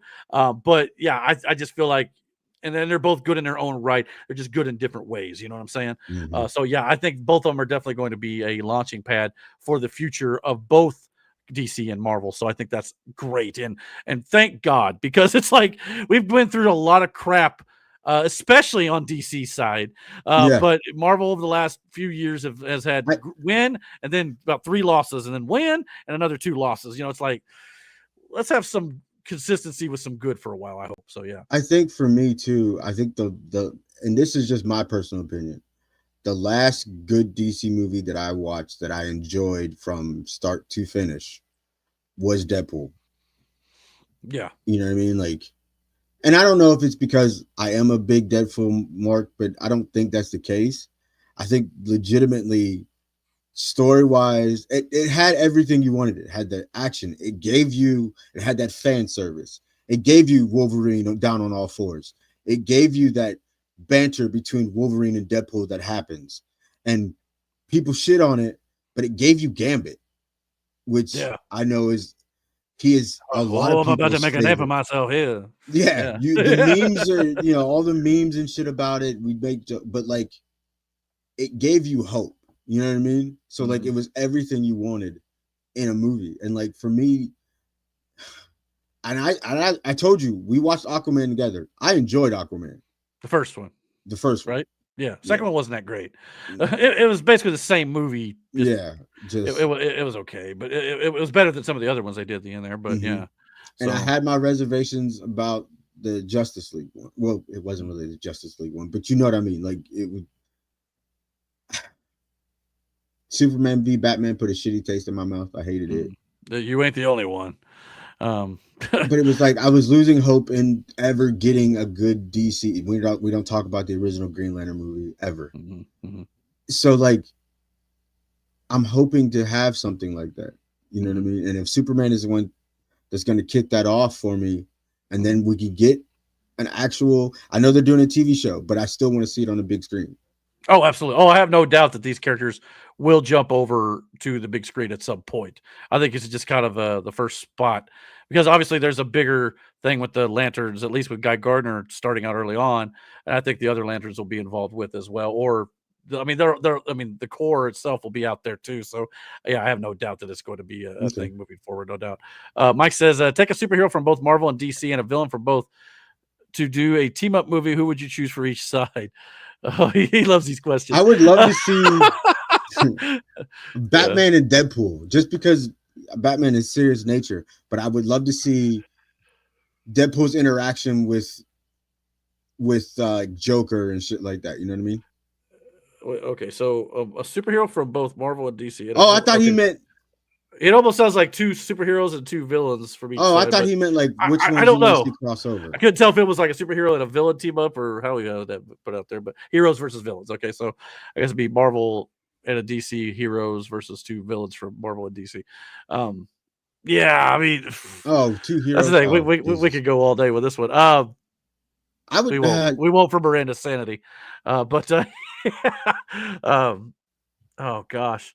I ain't gonna lie. After seeing this film, I know in the comics they had a good friendship. I'd like to see Johnny Storm and Spider-Man team up, for sure. Yeah. Deadpool and Spider-Man's another one I want to see That's at some point. I want some buddy cop shit. Exactly. Yeah, that'd be a lot of fun. As for the villains, well, it'd be Marvel and DC. But yeah, it's getting confusing now. I mean, I don't know. I don't know, man. I don't know. That's a hard one. I'd have to marinate on that one a bit more because there's some obscure characters you could throw in that would work. I've always said like Captain America and Superman, the two Boy Scouts against, maybe interesting conversations those two would have. No kidding, all these shucks darn guys. You know what I mean? Like no swearing. Which by the way, in this Superman, that is Superman. He does not swear. That's cool. Even a couple times he's like, "What the hey, dude?" Things what like the that. No shot. Yeah. I mean, it does sound weird, but that's what Superman would do. Yeah. He's not like, consider this mercy. That's not Superman. Like. Anyway, so yeah, I'm happy to see the Superman's actually was done right too. So I'm looking forward to seeing more from David Gordon Sweat as well. Now, on the Marvel side of things, with the release of Fantastic Four this week, Kevin Feige was interviewed by Variety, and he had a few things he said about the MCU moving forward that we ought to talk about a little bit here. Number one, everything we've been saying over the last few months about the MCU rebooting after Secret Wars, he confirmed it is happening. Although he did not use the word reboot, he used the word reset. It's not like complete full reboot. It kind of feels a little bit like what DC's doing, where certain things that happened in the past will still be there, like some characters and stuff, but new things are going to be introduced and start fresh as well. So you'll be able to jump in and be able to watch it from there. He also made a good point to say that characters like Tony Stark and Steve Rogers will in fact be recast after Secret Wars. So there you go. We're going to get a new Captain America and a new Tony Stark Iron Man after Secret Wars to be able to interact with the Fantastic Four, the X-Men, and all this stuff they got moving forward. He also confirmed that Blade is still in the works, and they did not want to just put Mahershala Ali in a leather outfit and have him start killing vampires. They wanted a story. They had to decide where it was going to take place. They finally decided to set it in the modern times and modern day. So we'll see how this ends up playing out, but they wanted to give me a little something more to chew on than just randomly killing vampires. So they wanted to come up with a good story, and hopefully we finally reach that point. We'll hopefully see that after Secret Wars. Also, he confirmed that after Secret Wars, he has yet another 7 to 10 year plan, which will run all the way at least through 2032 at this point, and it will be heavily involving the mutants. So we'll definitely be getting a lot more X-Men now that Disney has the rights to them and the Fantastic Four. And with Spider-Man, everybody will be under one big happy roof, unlike they used to be in the past. So, yeah, Phase 6 started with Fantastic Four. Phase 7 will likely start with an X-Men film. He also confirmed that a lot of post-credit scenes we've seen over the last few years may or may not actually ever get followed up on, because some of these, with the universe resetting, they may not actually ever get touched upon again. However, he did say it could be like a Incredible Hulk situation where it's like 14 years down the line, we still may come back to it at some point later. But as of right now, some of these things that you saw, like Hercules or, Charlize Theron's Clea, or maybe even T'Challa's son, may not get followed up on right away. I still think they're going to bring back T'Challa somehow via the multiverse to get T'Challa as Black Panther again. I really do somehow or another. I don't know if they're going to age this kid up or how they're going to do it. But yeah, and then of course we got all these different Kang variants at the end of Quantumania. We may or may not see all of them as well. They kind of wrote it out in Loki season 2 about how the TVA is kind of, watching out for all the Kang variants so they don't have any more issues with him, to kind of move past Kang there, no doubt about it. But in regards to moving past Kang, Marvel did say that they were already looking to pivot away from Kang before Jonathan Majors got in trouble with the law. Because they were realizing he wasn't as big of a bad as Thanos was. It wasn't working as well for them. So they say they were already looking to get a move away from him to Robert Downey Doom. But I don't know if I buy that one, per se. I don't know if it was one of those deals, but then again, they have been talking to Robert Downey Jr. for a long time for Doctor Doom, so maybe that is true. Part of me wonders if they were just like, well, we wanted it to work, but then the law issues happened and they didn't end up doing so. They also confirmed that Spider-Man Brand New Day next year will in fact be street level. It'll be Spider-Man for the first time being Spider-Man, not like Iron Man Jr. It's going to be him on his own doing street level crime fighting, not like these grand universe, catastrophe level threats. It's going to be him on the street. I could definitely see, obviously, with Punisher being in this film, Daredevil and stuff could be in here as well.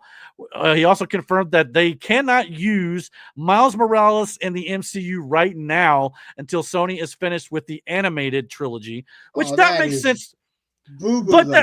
But that makes sense to me, though. You finish up the animated stuff, and then you allow the MCU to bring in Miles. I think you get another 2 or 3 films, probably another trilogy with Tom Holland's Peter Parker, and probably maybe the second or third film, you get Miles Morales introduced and him taking over eventually.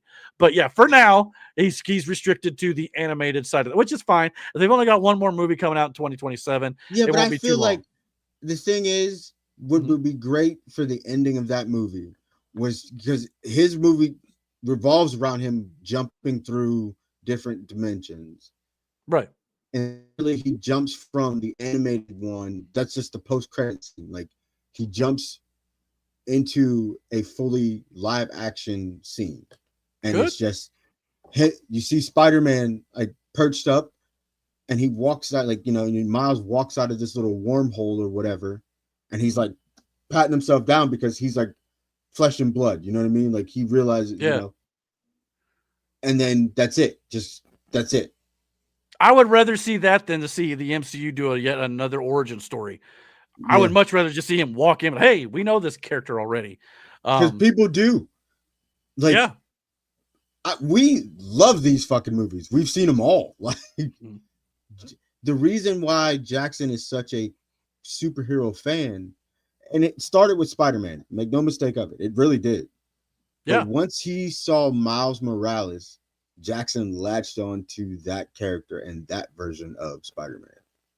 And I know, I understand why, but like now that's so when you Halloween as of late, you've just seen more kids dressed up as Miles Morales than fucking Spider-Man. Like, actually, I think you're not wrong there. Now, let's think about it this way, though. I still think we could get a possibility of that happening and do it in the multiverse saga. Now, you got Spider-Man 4 next year, right? Mm-hmm. With Tom Holland and all that. Then you got Doomsday at the end of 2026. Then in 2027, you've got the third installment of the Miles Morales animated thing with Secret Wars at the end of that year at 2027 in December. What if you get the end of the animated trilogy and then you film a small cameo scene in Secret Wars of Miles Morales stepping into the new MCU as it's being reset, and then you have another film with him and Tom Holland together, and then at the end of the sixth one, maybe either Tom Holland dies or moves on, passes the torch to Miles. I think that's what you could possibly end up seeing in the new MCU reset. So that's just a possibility. I'm not saying that's going to happen. It depends on what Sony wants to do there, whether or not they want to play ball with it. But you can still very well see that happening before the end of this saga is out. I will say this: Sony has been killing it with that universe as far as Spider-Man goes. Finally, they got one right. Yeah. And don't and my only fear there is maybe they feel like, first two were successful, maybe we'll make a fourth one and not give it back. I hope they don't push it too far. So don't try your luck too much. Not only that, it took like 5 years to make the next one. Let's not do that. We also got Kevin Feige talking about how he is in active conversations with Ryan Reynolds and Hugh Jackman about returning as Deadpool and Wolverine. Where and how, who knows? I don't care. I don't care. I don't care if it's just these two guys in the same movie for Deadpool and Wolverine 2. I don't care. But I would love to see them in Secret Wars. Love to see him in Doomsday. Obviously, Ryan Reynolds has got himself in a little bit of trouble right now. I don't know how that's going to go over right now. Maybe he's just kind of laying low for the time being when it comes to this character. But we'd love to see both these two come back, especially Hugh Jackman, till you're 90. No doubt about it. So we'll see how that ends up going. And maybe Hugh Jackman plays the Wolverine of the next MCU. We'll have to wait and see. Now, like I said, they decided to eventually go into Robert Downey Doom for the next big bad in the MCU. for Dr. Doom coming up in Doomsday and Secret Wars. And he himself put out a couple of tweets or posts on X, on his social media accounts or whatnot, about some of the prep he's been doing for Doomsday. And the one that I thought was very intriguing, not just this one, he dropped this today, this afternoon, during San Diego Comic-Con.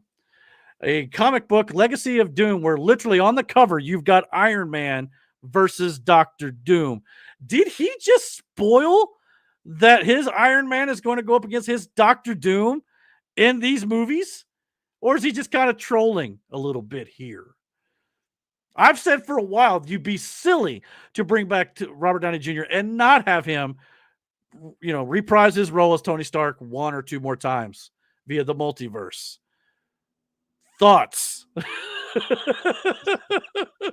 He himself put this out. This is not me speculating no more. So, I don't know if this is the final battle. I don't know if this is the final battle or not, but it appears we may be getting this. So we get to see Tony die again? No, I don't think he dies this time. I think something happens and he's able to live his days with Pepper and his daughter. I don't know. It'd be a multiverse version anyway, probably. I don't think they're going to bring him back. So we get to see Tony dies a second time. However, there is ways to bring back. I'm not going to spoil much. But anywho, I'll just say Marvel's opened the door if you want to bring back the OG Tony Stark. That's all I'll say. I don't think they're going to do that, but maybe. I'm just saying the breadcrumbs he's laying down sure look like we're getting some sort of Iron Man back. Maybe this is an Iron Man cover with Doom in it. So I don't. And don't forget, the Russo brothers also stated, the directors of Doomsday and Secret Wars, that nobody else could play this version of Doom because it ties directly into Tony Stark and the snap with Thanos. So, whatever the story they have, that's why he's cast. So. I don't know. I just saw this and I was like, ooh, interesting. So, yeah, time will tell. You don't seem super thrilled with it, but. No, I don't. I'm not. There will be a lot of people who will be, though. I'm not saying you're wrong. And I don't want it to overtake the story. I don't, and I don't think it would, but it would definitely get a pop. And as much as Chris Evans is saying he's not in it too, bull, you're in it, brother. I know you're in it. Let's be fair. What, Secret Wars or Doomsday, either one. Steve Rogers will be back in some way, shape, or form in those films before they recast and reset everybody after this is all over. So, or most people. So, yeah, interesting stuff there for sure. But yeah. I don't know what your thoughts are on the MCU right now, but I think it's definitely bright moving forward. So, moving forward, and like I said, I do want to see Fantastic Four. Yeah, and I'm looking forward to all the X-Men stuff with the new the old characters first, and then we're going to get the rebooted cast and everything too. So, yeah. On the DC side of things, though, we do have a little bit of news I thought I'd run by you here. This is a rumor, kind of, but I wanted to get your thoughts on it, too. But before we get into that, we officially have word now that Superman will officially pass $500 million at the box office tomorrow. So this is a win for DC. As we talked last week, even if they do not make another dime, it's a win. But it's going to get to the place where they said that they would be satisfied, and that is $500 million. So if it gets, it's still got a lot of legs to it, too. If it cracks 600 or 7, it's gravy at that point. So, yeah, this is a big success for Warner Brothers and DC Studios to kick off their new cinematic universe. So I'm definitely happy about that. But we got a little bit of a rumor going around right now, and I thought I'd run it by you. Director Zach Kreger, who's directed Barbarian and the upcoming Weapons, has reportedly written a Joker and Harley Quinn movie script. He said, quote, "There's a script I wrote before Barbarian that takes place in Gotham City, and I think that's my favorite thing I've ever written." Now, the reason why I bring this up is because we've tried this a couple times. Now, granted, this Harley Quinn, played by Margot Robbie, I thought was great. Got no problem with her. It was Jared Leto's Joker that a lot of people didn't care for. And then, Joaquin Phoenix's Joker, a lot of people liked, but it was a little bit of a different take. It was, not really the Joker we all know. And then, of course, Lady Gaga's Harley Quinn was pretty much universally hated. And that second Joker film basically flopped. So could this work as a solo film with, I don't know if Margot Robbie's going to come back to play Harley Quinn or not, or if she's going to get recast too, but Joker most definitely will be getting recast in the DCU. So thoughts?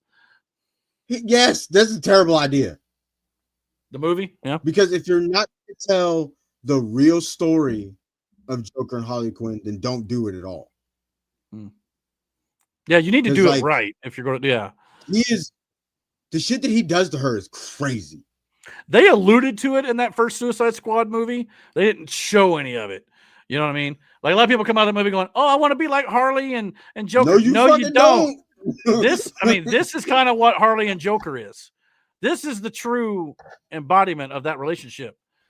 The manipulative, controlling Joker.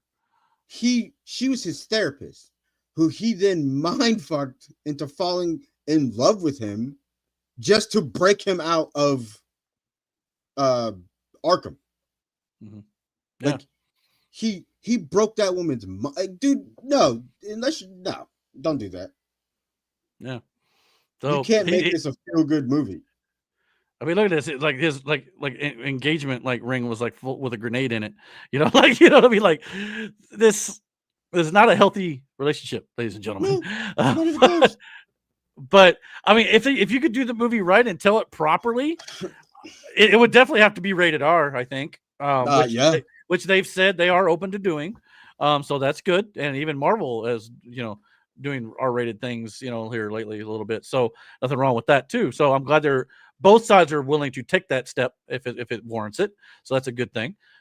So yeah, I mean, it could work, but again, you got to do better than Jared Leto's version of Joker, because whatever this damage thing was needs to not be there next time. Yeah. Just saying. But yeah, I mean, I don't know. I mean, I'd be down to see it if James Gunn's willing to give it a shot. But it all depends on what his plans are with the DCU Batman.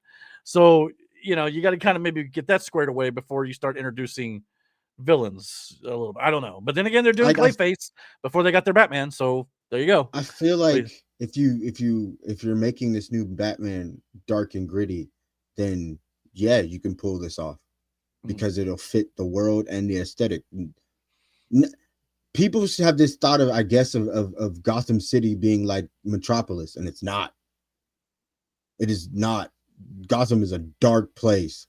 It's always shot dark. It's always in the comics. It's just like the sun doesn't find Gotham. You know what I mean? Mm-hmm. And that's how the people in that city are. That's how the villains reflect the city.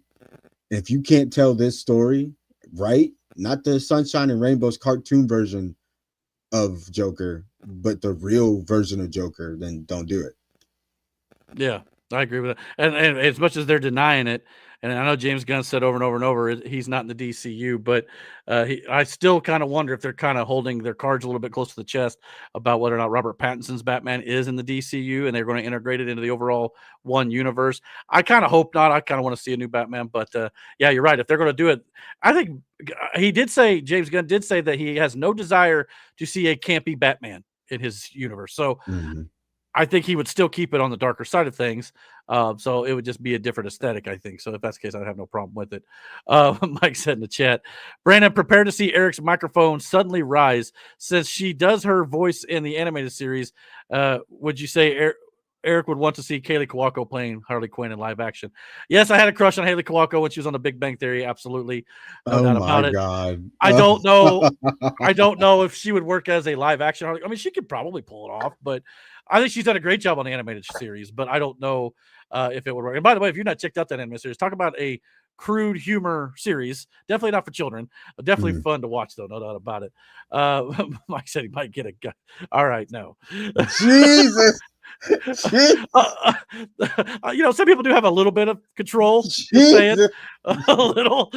So, but anywho, yeah, I don't know. But no, I mean, it might work. I mean, maybe Kaylee could pull. I mean, she's I definitely feel got like the look. Mike's projecting. Brother, for sure. Yeah. What do you? I mean, come on, man. But wait, whoop! There goes the mic. No. I do want to say, I think, Brandon, you said it. What? Brandon, you said it. Gotham's really dark, right? There's no sun. Yeah. No, and if you can't tell that story, some vitamin D, he'll be happier. Yeah, gotta get your raise. Sorry, now, right? I wouldn't want to. Yeah, I wouldn't want to go outside and get my raise this week because my God, is it scorching hot outside. Brother, it is hot outside for real, for real. Well, it's funny because last night on one of the Badlands podcasts, they were talking about how cloudy Ohio is because Zach is from Michigan originally, which is also cloudy. He moved to Ohio, which they built the freaking armory in Vienna because it's so cloudy there. Yeah. You can't see it on radar very often. And Zach has moved to Florida since, and he's almost as dark as my husband. Jesus. He used to look like you, Eric. Wow. He Pasty. spends like 95% of his time outside. See, Eric, that's it. That's where you need to go to a place like Florida just to get a tan. But I always burn. I don't tan though. That's the Slowly. problem. You just You gotta, Yeah. slow roast like a Slow. chicken. Yeah, You know? gotta rotate. Yeah, Rotisserie like a you- style. chicken. Yeah, yeah. yeah. A little. But do I put any seasoning on it? I'm white. I don't. Yeah. You season need a little bit of anything. seasoning. Just not salt and pepper, because that's Maybe you wild. should start the tanning bed and start your base. Yeah, there you go. Yeah, there you go. Yeah. Yeah, I'm a little leery about those too. I've seen Final Destination, but anyway, yeah. They don't lock. You cannot get stuck inside. I don't know if that one's supposed to lock either, but it did. No, the Oh. thing fell on it. It was something. Oh that fell yeah, on top of it. something put on top of it. Yeah. Oh. Mike said we were watching a movie called The Hollow, Okay. where she had a scene in a cheerleader outfit, and he nearly jumped through my TV. Wow. I don't know about that. I was excited. She is attractive. By the way, Haley, if you're single, you know. But no, I mean, she's probably married now. I know she was married at one point, but yeah. Anyway, so You stalking Put on her her, no like doubt about that? no, it's just common knowledge because it No, was kind of No, was it? was. I mean, I think it was kind of like it didn't last too long. I don't think so. I think it So got you more. keeping up with the times and everything, ain't you? You trying Yeah, to yeah, get yeah. fit in. Yeah, I mean, Well, Eric, she's probably crazy if she can't stay married very long. well, no comment. But, yeah. Cute ones usually are. I don't want to ruin my chances. You know what I'm saying? Like, so I gotta keep it. There you go. So yeah. Last bit of big movie news before we move on to the rapid fire section real quick. San Diego Comic-Con is going on this week or weekend, I suppose. And tonight, as a matter of fact, just before we went live on the podcast, James Gunn and DC dropped the new trailer for Peacemaker Season 2. So I thought we'd check that out real quick and talk about it. So here we go. You all have been waiting a long time for this one. Here's the new trailer of Peacemaker Season 2. Enjoy. We doing it up in style. Hey guys, I got beer. On. Duh. Oh, okay. Party foul. Okay. Just hand it to him. I'll just hand it to him. Oh, they liking each other now. I've changed a lot since I last saw you. I don't want to be a joke anymore. I like that. I Blake. want to be a real hero.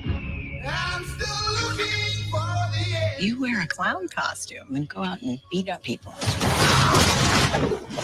Chris, take something bad and make something good out of it. I need to find the Peacemaker. He killed my son. You're being monitored right now. By who? Rick Flag, Sr. Whoa. What is it? I have a dimensional portal. And it leads to a parallel world. What? It's not that big a deal. Get the out, is not. My son's a better man you could ever dream of being. I've tried to make up for my mistakes, but I'm not sure redemption is possible. He's in love with you. Me and Chris, it's never going to be a thing. Yeah, because I'm I'm married to gonna the make a life in director. other world. There's another dimension. It's exactly the same as ours. But better. Best dimension ever. Dude, that's sick. We need to close that dimensional rift. That's a lot of them. What the hell? The condoms are partnering you up with our new agent, Rip Jagger. Who's Rip Jagger? Hey, fatty. No matter how green the grass is over there, you belong here with us.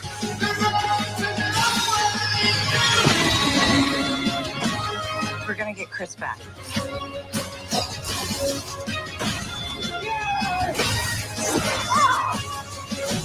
not your own self from a parallel dimension? You're wearing his clothes. You think I bought this? That's painful. Hi, Mom. We're going to my secret room. You're not allowed to follow. You must be John. Uh-huh. Jesus. Not that dorky. Shut up, Mom. All right. I like how they really set up multiple universes, which Mhm. I mean they're not going to dive into the multiverse stuff, I don't think, right away. But I did hear it was announced actually at Comic-Con too. James Gunn said that there is officially 100 different universes in the DCU canon. So they've already basically said there are multiple different pocket universes and things, different dimensions and stuff. So that's probably going to help explain how some of the characters get to the new DCU and some of the characters do not, like Rick Flag, Peacemaker, and this whole crew coming into the new universe as well. And obviously carrying over that storyline of Peacemaker killing Rick Flag Jr. In the second Suicide Squad film. So, yeah, interesting trailer. Loved it. Can't wait to see more Eagly and the crew. No doubt about it. What are your thoughts on this? I enjoyed the first season, so I want to go back and watch it again, just so I can, get my memory fresh on all that before the second season comes out. Yeah, but and Peacemaker's John Cena nails this role as Peacemaker. Oh yeah, all the way around. So like, I still don't understand why he keeps ending up in his underwear on TV. It's crazy. or coming out with a box in front of it like the Oscars or something. Anyways, yeah, I was something. But anyway, like I don't know. James Gunn also confirmed that this takes place 1 month after Superman. So this will tie or be the direct follow-up to the film. I don't know if there'll be a whole lot of like spoilers from Superman in this, but he did say that some characters from Superman will be in this show. He also mentioned that Guy Gardner and Hawkgirl will be in episode number 1, so they will be in this series. So, and he said they will not be the only characters from Superman to show up. I got a feeling by the end of this season, Superman makes an appearance in this show. Probably to set up whatever's moving forward. He did say that after Peacemaker season 2, you will have a much better idea of where the overall DCU storyline is headed. So this seems to be, I wouldn't say required viewing, but definitely something to kind of put the plan in motion, I would say. So, but I would definitely say Supergirl's required viewing.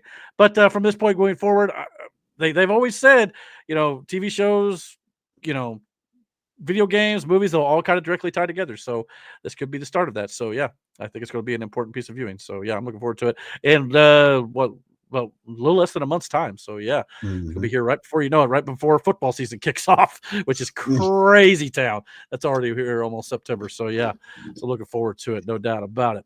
All right, well, let's move into the final bit of movie news stuff. We've got a little bit of rapid fire, so let's do that.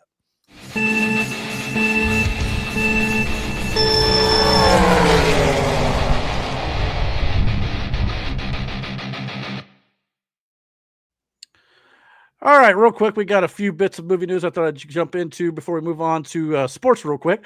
Number one, like I said, San Diego Comic-Con is going on, so that's where a lot of this news is coming from. And we got a new poster for Predator Badlands coming to theaters in November on the 7th. We got a bit of a poster here with what looks, actually, they did confirm it is a synthetic android from the Alien franchise, actually. So this is kind of a bit of a cross when it comes to the Alien franchise and the Predator worlds, which has kind of always been in the same universe in a lot of respects. And apparently he'll be carrying this android on his back for some of the film. And they said it was a direct reference to C-3PO being carried by Chewbacca and Empire Strikes Back. So it's something they're kind of paying homage to there. So I'm looking forward to seeing that.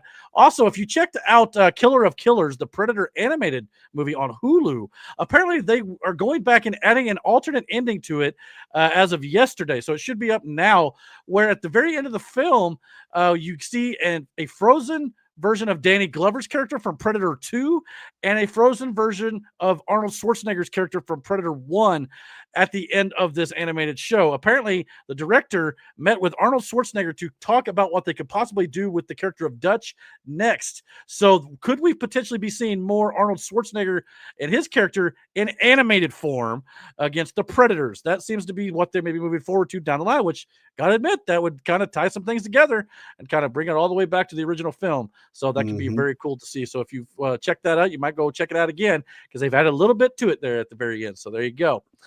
We also got confirmation that Eyes of Wakanda, the animated series about the Black Panthers in Wakanda, is coming out 3 weeks earlier and will now release next Friday on August 1st on Disney Plus as a 4-part animated anthology series produced by Ryan Coogler, the director of the first 2 Black Panther films. And it follows warriors throughout Wakandan history tasked with traveling the world to retrieve vibranium artifacts. So are you looking forward to this series at all? It doesn't sound like it's going to be very long, so you can probably watch it pretty quickly. Definitely all sorts of Black Panther lore that we might be getting a little bit more diving deeper into here. So I think that could be a lot of fun there. So that'll be next week instead of toward the end of August. So that's great. Happy Gilmore 2 released on Netflix yesterday. Yesterday. And I got a chance to check this out. I know our friend Mike in the comments did as well. I enjoyed the movie. I thought it was much funnier and much better than I thought it was going to be. I ain't gonna lie to you. It basically hits all the same beats as the original. I mean, I think a lot of people kind of saw that one coming, but it paid homage and was definitely a very big nostalgia trip when it comes to the original film. They kind of called back to the old moments. Basically, every old moment they did in the original, they called back to in some way, shape, or form. A lot of cameos in here. Travis, don't worry, Miranda. Travis Kelce is not in it nearly as much as you might think. He's in it for a couple scenes, and the way his final scene went out, I think you'll thoroughly enjoy. So I think you'll like that. But a lot of golfers and things like that. Eminem makes an appearance in this movie, which is pretty hilarious too, by the way. You can probably find online. But a lot of good cameos. Like all the actors who were still around came back for it. Obviously, some of them have passed away in the last 30 years, but they did pay homage to them.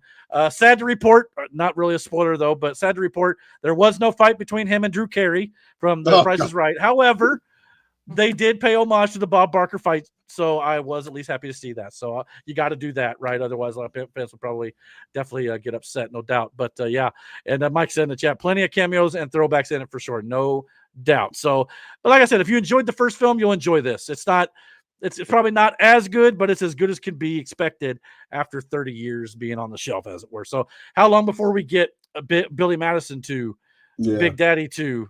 Even though his son would be all grown up, Big Daddy was a surprise movie for me. I enjoyed it. Yeah, it was a lot of heart too. Yeah, and then of course the Wedding Singer too. How many of these old Adam Sandler movies is he going to go back to now? I don't know. I've seen this one where I don't know if it's fan made or not, or if it's wishful thinking, but like there's Little Nicky 2. There's a poster and everything. Yeah, about it. That one didn't do so well the first go around money wise, but no, I liked it though. Little Nicky. By the way, Ozzy Osbourne's in that movie too. By the way, so yeah, he, gets a head off a bat in that as well. Yeah, an animated head of his, kind of weird. But anyway, and Mike in the chat, I agree with him. I want the Happy Gilmore game. That could be great. Talk about your PGA Tour games. How about a game where you could just hit it as far as you can? Make it like a crazy putt. There was actually a version of golf in this new movie, kind of updated to modern times. You could put that in a video game, could be cool. So, yeah, I mean, there's a lot of things you could do with that. I wouldn't be surprised if they maybe kind of get that. If they add him as a character in PGA would be cool too. To have ever be the hockey stick, like his golf bag has the hockey stick in it or whatever. Oh, that'd be dope, man. I'd love to see that.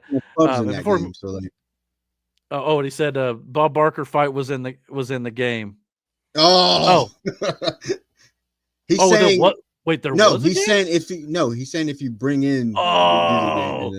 Yeah, kind of like hockey, where you can just kind of throw down and just go at it on the green. That'd be hilarious to me. Actually, that would be hilarious. Before we move on to the next thing, Mike did say, "How about a Peacemaker Deadpool crossover?" Oof. Talk about Talk about your vulgarities, no doubt. Out, Mike. We don't need all these hypotheticals to think about.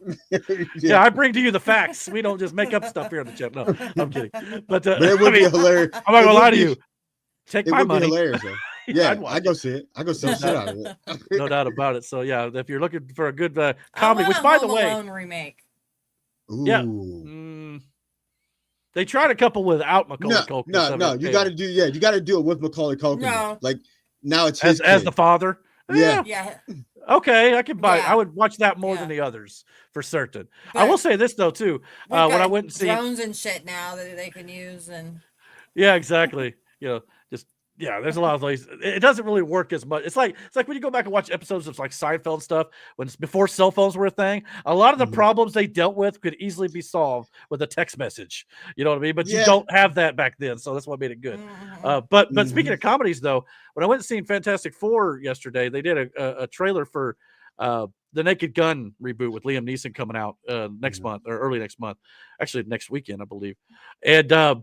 It was funny because it was kind of like he was doing a PSA, like, comedies are a dying breed. If you want to support a comedy, please go buy a movie ticket to a comedy these days. That way, we can make more of them. Kind of like, like you're going to adopt a child, adopt a comedy. Yeah. So it was pretty good because, and he's not wrong. Miranda's mentioned it on the podcast about how there's seems to be lots of horror movies nowadays.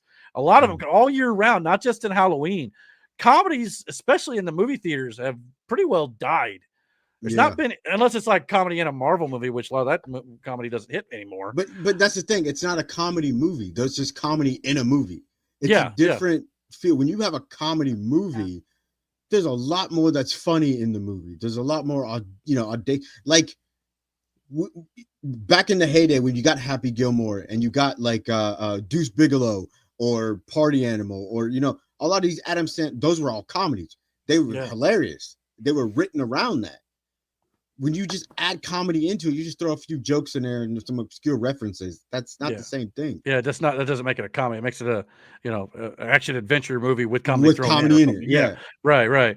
So I mean, just the straight comedy movies have gone by the wayside. I don't know if it's like a lot of the times these comedy movies are not written very well and the jokes are not funny. I think that's nowadays, a lot of the problem. But I think I think people are afraid to offend anybody too. You just too. That's another problem. Because like comedy movies back in the day stepped on all of that. You know what I mean? There were, purposely, intentionally jokes that kind of grated against people because that's what it was supposed to be. Because that's how comedians operated back then too. But now with comedians being so damn worried about getting canceled, this, that, and the third, their comedy isn't written or isn't based around any of that anymore. So now comedy that's written isn't based around that anymore because the same people that write those jokes are the same comedians. You get what I'm saying? So like these movies don't hit because the jokes don't, because it's just shit. You know what I mean? Because you can't. Well, a lot of times these comedies don't go to theaters much anymore. They go straight to streaming a lot of times nowadays. And a lot of times, not always, but like this one I thought was an exception. A lot of times you go straight to streaming though. Sometimes it means it's not good. Not as much as it used to mean that. Nowadays, a lot of stuff goes straight to streaming is better. So, yes, because it's accessible by more. So that's why they do it. I mean, you got a lot of comedians now, stand-up wise, that do straight to streaming, whether that's Facebook, YouTube, or Netflix, because it's more reachable, more worldwide than a movie. Lower budget, but you can also make more because it's straight to more eyes. You know what I mean? And comedy should be lower budget anyway, because you don't need all these CGI graphics and stuff either. You just need a camera, some jokes, a good story or whatever, and shoot it. But that's the key, I think, a lot of times is the writing. It really is. And if you can get back to that, and hopefully, and like I've said in our private chat, I've heard outstanding things about the new Naked Gun film. I'm going to go see it in a few weeks' time with my old roommate. He wants to go see it, so I'll probably go check it out with him. So I'll let you guys know on the channel when I watch it what I think about it. But I think if it could hit and Happy Gilmore hit, if you continue to make some that actually work, I think people want to go. People want to laugh again. But like Miranda said, if they're too worried about offending everybody, you can't do that. I don't think Naked Gun is going to worry about that. And Happy Gilmore, really, there wasn't a whole lot of super offensive, but there was some stuff in there that you could be offended by if you really wanted to be. So I think we just got to go back to just telling jokes and laughing about it and stop being so overly sensitive. That would be a great. But that's what comedy was. Comedy was that thing that like took all these people bitching about this, or this, and turned it on its head because it showed the ridiculous side of an argument, no matter what side it was on. Yeah. It was comedy was that thing that turned all that shit that people do in a mirror and turned it on you, but made it fucking funny. Yeah. And you realize that like that's how some people realize that, you know, your argument was really dumb if you think about it. You know what I mean? It makes you second guess that shit, you know? So like, it just sucks that comedy as of late, it just hasn't been that because nobody wants to be offended. Yeah. And I hate it. Yeah. It sucks. Mike said the last Home Alone movie they actually tried, his brother Buzz was in it as a cop, I believe. Yeah. Which is crazy to think about him growing up to be a cop with the way he was in the Yeah, first it was film. it was a No different doubt kid. about Yeah. it. I'm assuming it was the same actor. Yeah, it was. It was the Okay. same I dude. mean, that would make a little more sense. I don't know. Just ever since, you know, Home Alone 2, I just didn't care. I mean, after that one, it just kind of like, you know, whatever. But yeah, Yeah, it's they just me. weren't this once the other little kid got in it, it was just wasn't the Yeah, movies well, for and I me. know Home Alone 3, I believe, was the first time I've ever saw Scarlett Johansson on film. She was a young kid in that movie. So yeah, that was crazy. Also, we got the announcement that season 3 of the revival of the Beavis and Butthead series is coming to Comedy Central on September 3rd. So that third season will be on Comedy Central, not on Paramount Plus this time. And I'm assuming weekly with that. I'm assuming. Probably. So good to see. And by the way, this revival series is absolutely hilarious. They tried to revive it like back in 2011, failed. It wasn't funny. This new one, they released a couple straight to streaming movies and 2 seasons so far. Gold, absolutely gold. So yeah, definitely check that out. I was hoping to have Matt on here tonight, but if not, oh well. Apparently, we got our first look at Ezra Bridger and the upcoming Ahsoka season 2 from Star Wars. This looks just like the animated character here. I'm not gonna lie His to you. eyes are blue as shit. So is the animated character, Wow. which is crazy. So he's got the scars, got the hair, got the eyes. It looks just like him. So I mean, he was in the first season. We had a beard in the first season, though, which is a story element for that. But now that he's clean shaven and everything, looks identical to the character from the animated series. So that's great to see. Hopefully the story rocks, too. And we also got our first look at Darth Maul in the upcoming animated series Maul Shadow Warrior coming to Disney Plus next year. Both Ahsoka Season 2 and Maul Shadow Warrior come to the streaming service in 2026, alongside The Mandalorian and Grogu in theaters. So big year for Star Wars next year. If they can hit on all 3 of those, they're on the right track because all 3 have potential, in my opinion. So let's hope that they can get back as like DC and Marvel did. Speaking of John Cena, we got a first look at John Cena squeezing the living life out of Tweety Bird in the upcoming Coyote versus Acme film coming to theaters in 2026. So I didn't even know there was a Coyote versus Acme film. Well, there wasn't. That's the story behind it. WB and Warner Brothers. I didn't either. They were going to axe this film because I don't remember the exact full reason why. This is one of those instances where fans petitioned and fought for it, and they're getting it. So it's a live action animated cross, hybrid coming to theaters in August of next year. So so good on everybody who fought the big corporations and won, much like they did with Sonic back in the day. So yeah. It's been a long time since we got like a Looney Tunes, and I remember when they had a lot of movies back then, like that style of animation where it's cartoon in real life, with Space Jam. Cool World was, I think, one of the first ones to do it. That's what was it. Brad Pitt was in Cool World. Yeah, he was a cop or some shit. He was a detective. Anyway, Who Framed Roger Rabbit? Like. It's been a long time. Yeah, but it's been a long time since we've seen something like that. I mean, Space Jam, but I mean, they've tried it with Smurfs, and I mean, Sonic did it to some respect, but not cartoon. Not cartoon. No. And like, man, I miss those style of movies. Like, damn. Yeah, so I'm glad we're getting it. And a Looney Tunes movie at that. I love Looney Tunes. Mm-hmm. Yeah, I've done right. Space Jam 2, not so much. A lot of that was it didn't have the Michael Jordan factor. Greatest of all time. It didn't hit, man. It just didn't. It wasn't just hit, okay. It wasn't like, just it was LeBron's a lot of fault. shit. It was weird. Like Don Cheadle too, though. Don Cheadle was LeBron too, but Don Cheadle had like an AI role, and it was now granted the first one was weird with alien monsters and Danny DeVito and but it worked. But it worked. Yeah, for that second one just didn't work for some strange reason. So that's all the movie news I got. Mike said in the chat, I have a very serious question for Brandon, and if he wants to pass on it, I completely agree. Ties into movies.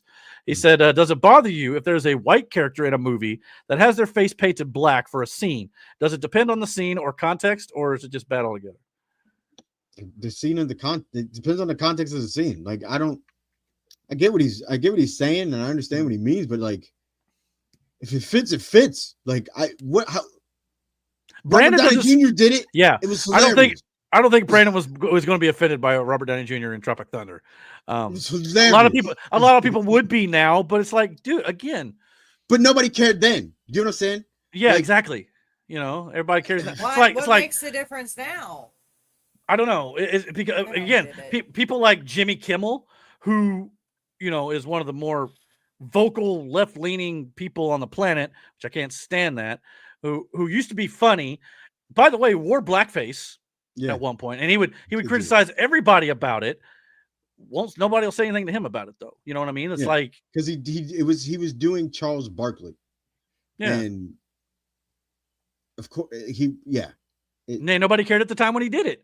So why is it a problem now? So why is it? Yeah, I don't get that. Can we not take jokes? I mean, apparently not. Also, he was fucking hilarious in that movie. With who? Robert Downey Jr. Oh yeah, it was hilarious.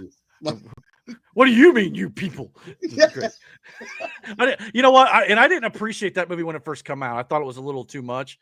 I need to go back and watch it. I probably really like it. You never go full retard. That shit took me out. But see, you couldn't even say that word for a long time either. He it's said kind of making its way full back. retard. I die. You know, and Trump said retarded the other day. Well, and that's the thing. Everybody wants to say, well, you know, we're devolving because no, I think we're actually getting back to being, you know, normal, man. Normal again. Not you know, a lot of people want to by everything. Yeah, I mean, not so overly sensitive, which is not good. You No. know, I'm not saying be mean to people, but take a joke. You know, Like, I am what you call a lovable asshole. Okay, I'm an asshole to everybody. Lovable, but like the level. Talk about everybody loves me. What are you talking about? Look, like, yeah. I give him his coworker permission to beat his ass Monday for what he did to him yesterday. I be fucking with everybody. I don't see how y'all let him get away with this shit, Eric. Well, I'm not on the same shift. I got no. I wash my hands of it. It's not my problem. Well, you used to be. Used to What's that be. supposed to mean? What is that supposed to mean, Eric? Everybody loves me. Do you know how many people talk to me? And I don't want them to talk to me, but they fucking talk to me, and I got to deal with that That's shit? because you're so outwardly vocal and you talk to them first. Now they're like, oh, I can approach you. See, you got to be like me, and it's like, where you act like you can't talk to me. You know, I will talk to you if you talk to me, but if you don't, I'm but cool they with it. consider me talking to them, asking them a question because I'm trying to show them how to do something the right way. So like now it's like I opened a dialogue. I didn't. I was just trying to be fucking nice. Now you're best friends. Yeah, like now you fucking up my job. So like I'm trying to explain to you not to do that, and now you want to just talk to me. I'm not okay with any of this. See, Mike's got a couple other things. He's like, I was just thinking about how you have WWE skits from back in the day getting edited out on like Peacock and stuff. Yeah, I mean, that's stupid. That whole thing with listen, if Disney does the same thing. If the guys they were portraying had no problem with it, because please believe they saw all of that before it actually made air. So if they didn't have an issue, then why the fuck do you have an issue? And I'm not saying you, Mike, in particular, but I'm saying in general. I hate the fact that you get mad on my behalf. Like that bugs the shit out of me. Yeah, or if you get on Disney Plus, watch one of the Disney movies from back in the 30s or 40s. It has this disclaimer on it that says this film was made at a previous time where things were different back then. So please bear in mind as you're watching this, or something like that. It's like God, can you just play the dang movie we know was made in the 40s? Okay, we're not stupid, and if we're offended by it, we'll turn it off. It's our choice. You know what I mean? It's like. But yeah, we got a virtue signal and all this crap. But anyway, we've not even got to politics yet. But anyway, Mike said, I don't mind the R word as long as I'm not being called it. I never say it.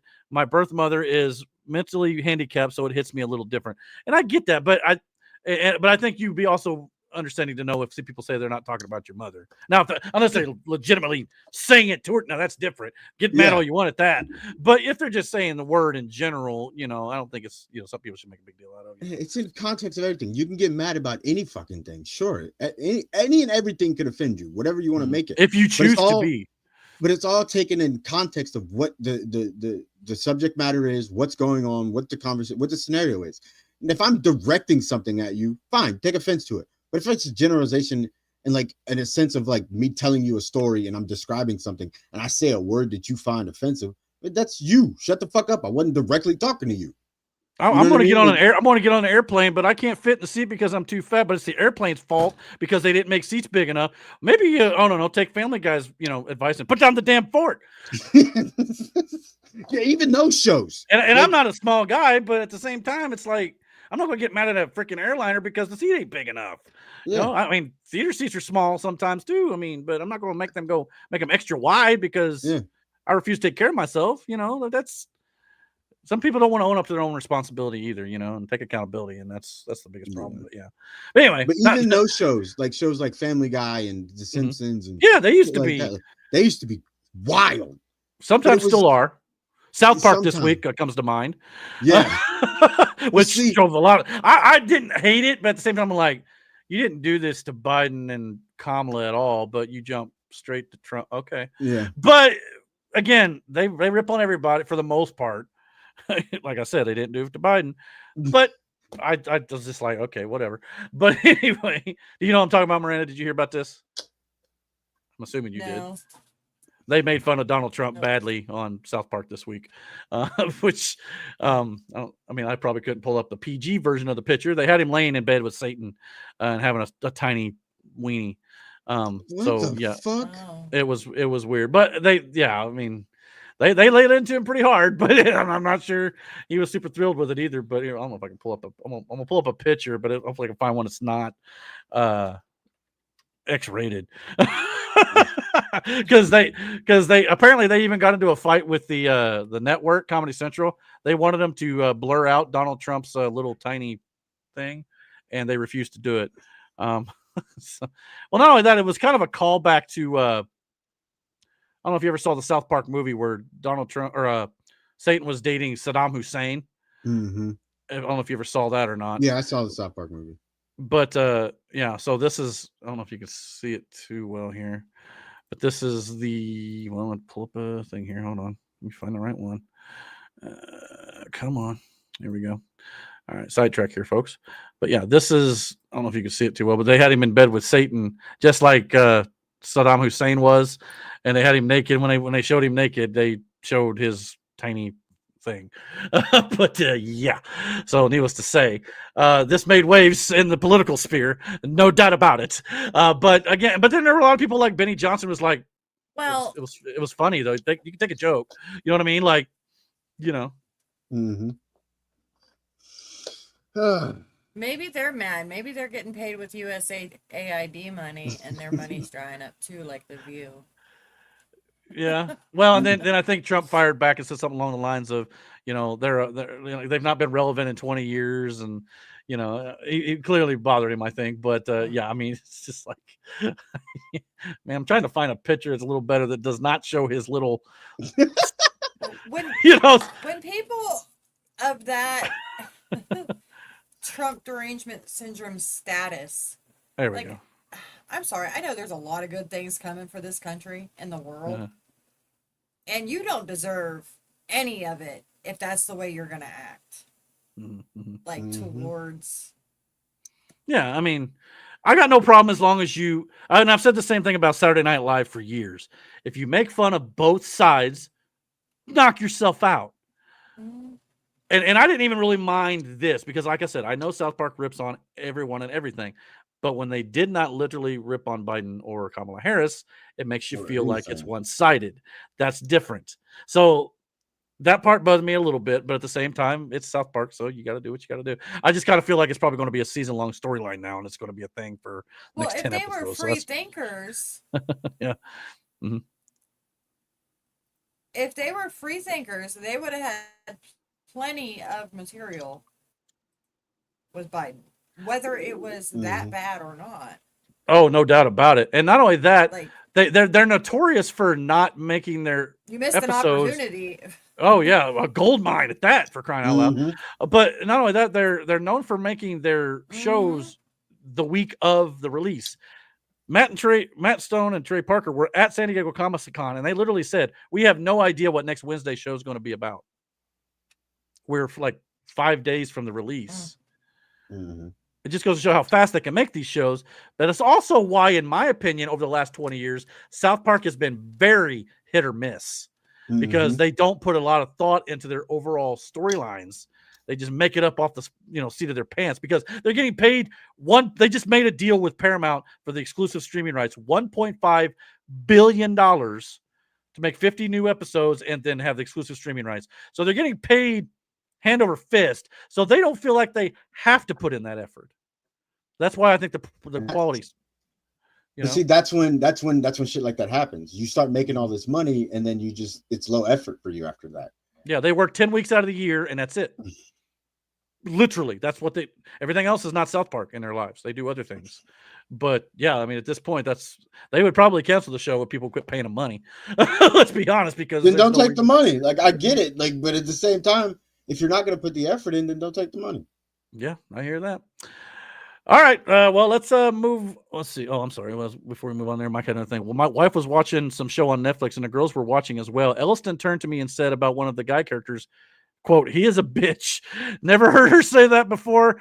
Wonder where she got it, Mike. I'm just playing. Just playing. That's but that's the thing. It's like that happens, and you're like, wait, what? What'd you say? What'd you say? Yeah.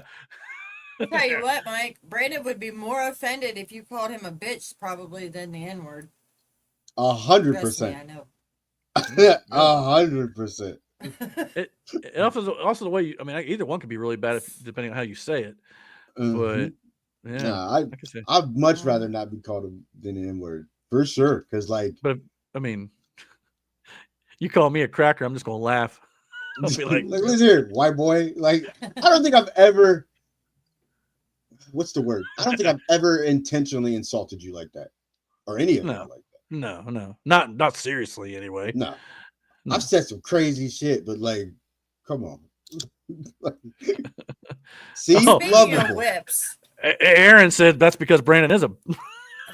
Oh, Aaron, you get handed, brother. You are. Aaron, when I see you, it's on site, big dog. Oh, wait till Monday. It's gonna be a shaky car ride. You feel me? You're gonna feel these eyes just staring at you the whole way. Like, what'd you say? What'd you say? Man, to be a fly on the wall. Anyway, that'd be great. All right. Well, let's move into the sports section before we get into the politics. So let's do that. Here we go, if I can find it.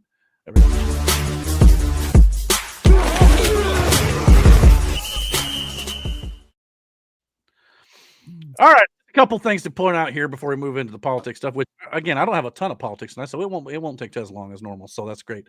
Being we're going on over the 2-hour mark already. But the NFL season is kicking off in a little more than a month's time here. So we're right around the corner from the NFL season. And I'm ready, but I'm also nervous. I found this thing I thought I'd share with Brandon, which is interesting. The last time every NFL team won a week 1 game, all the teams, and then you look down here, 2013 is the poor Indianapolis Colts, all by their lonesome. 12 years ago since they've won the first game of the season. I was like, I knew this, I knew it had been a long time, but when you put it in a graphic like this, it really jumps out just how hard and rough it's been to be a Colts fan the last decade. We've not won a game in the 2020s on week 1 in this decade. Like, Brandon, what? Since we've lived in Indiana, they have not won. When did you guys move to Indiana? 2014. Holy crap, dude. So it's your fault. Get out. Like, man. Golly, dude. Wait, you said 2014, right? Yeah. They've not won in Jacksonville since then either. Oh, wow. We're going to have a talk. Like, take your bad Ohio State juju and get the hell out. You know what I mean? Like, well, you mean bad Ohio State juju? Ohio State has been killing it. They kill Indiana. That's for damn sure. I can end the show right here. Like, oh, that's crazy. That's crazy. Man. brother. But yeah, I mean, these two stats made me go, this has got to change this year. Please. It's fucking better. Okay. If nothing else, just win on week 1, win in Jacksonville. I don't remember what week that game is, but and then we'll talk playoffs. You know what I mean? We'll talk then about maybe doing something more or the division, something like that. Right now, though. Real quick though, I don't. Here's the thing. I think Jacksonville is going to be better than people are giving it credit for, and because I think it's going to be a problem. Okay. It's always a problem, no matter how bad they are. It's division. Yeah, but I don't think they're gonna be bad. You get what I'm saying? Like, you gonna play? Look, I love the Khans and Tony Khan, everything he's done for AEW, but why has he got to have a football team in a division? I'm not saying this either because my son is a Jaguars fan. Because if I have to live with the fact that not only my son's team beats me, but my wife's team also beat me, I'm gonna fucking lose it. Okay, so. Hey, we beat the Steelers a few times there too, as bad as we've been. Yeah, how long? How long has that been? A couple years, not been too long ago. When's the last time we beat them? I'd have to look it up, but I know we've seen like 3 games. And I think we've won at least one of them. All right, that's something to hang our hats on, I guess. But that's not much. But yeah, all right, dude, come on, man. I'm trying to help. But I just know this was kind of expected. But apparently he was a free agent. But our safety Julian Blackmon is now a New Orleans Saint. So this is why the Colts did go get Cam Bynum. And they got Tre'Davious Ward over there at the corner spot. So they were, I think, anticipating this departure. But another Colt player gone. So our secondary, I mean, we still got Rodney Thomas back here at safety as well. So hopefully they'll still have the depth. And Kenny Moore. We got Jalen Jones coming on too. So hopefully some of the guys will come in and actually fill in for the loss of Julian Blackmon here. But he showed signs of promise over the last year or so. So I thought it was kind of sad to see him go. I found that out this week, which kind of sucks. Mike said, wake me up when football really starts, or real football starts, whether it's NCAA or the scripted NFL, just wake me when the games actually count. Yeah, he said we beat the Steelers last year. I thought it was recent. It wasn't too long back. Okay. So, yeah. What now? What? Yeah. Steelers fan? Okay. What? Didn't get you anywhere. Not really. No. Then again, did you guys go to the playoffs last year or not? I think they were closer than we fucking were. That's for damn We're sure. definitely closer than we were. No shit. But speaking of Colts players, my God, the dogs are fucking barking again. But speaking of Colts players, apparently the 1-year quarterback Phillip Rivers is officially retiring as an NFL quarterback with the San Diego or the Los Angeles Chargers now. Yeah, Los Angeles Chargers.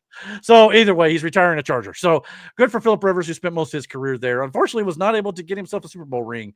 But a lot of that, San Diego got close a lot of years. Yeah.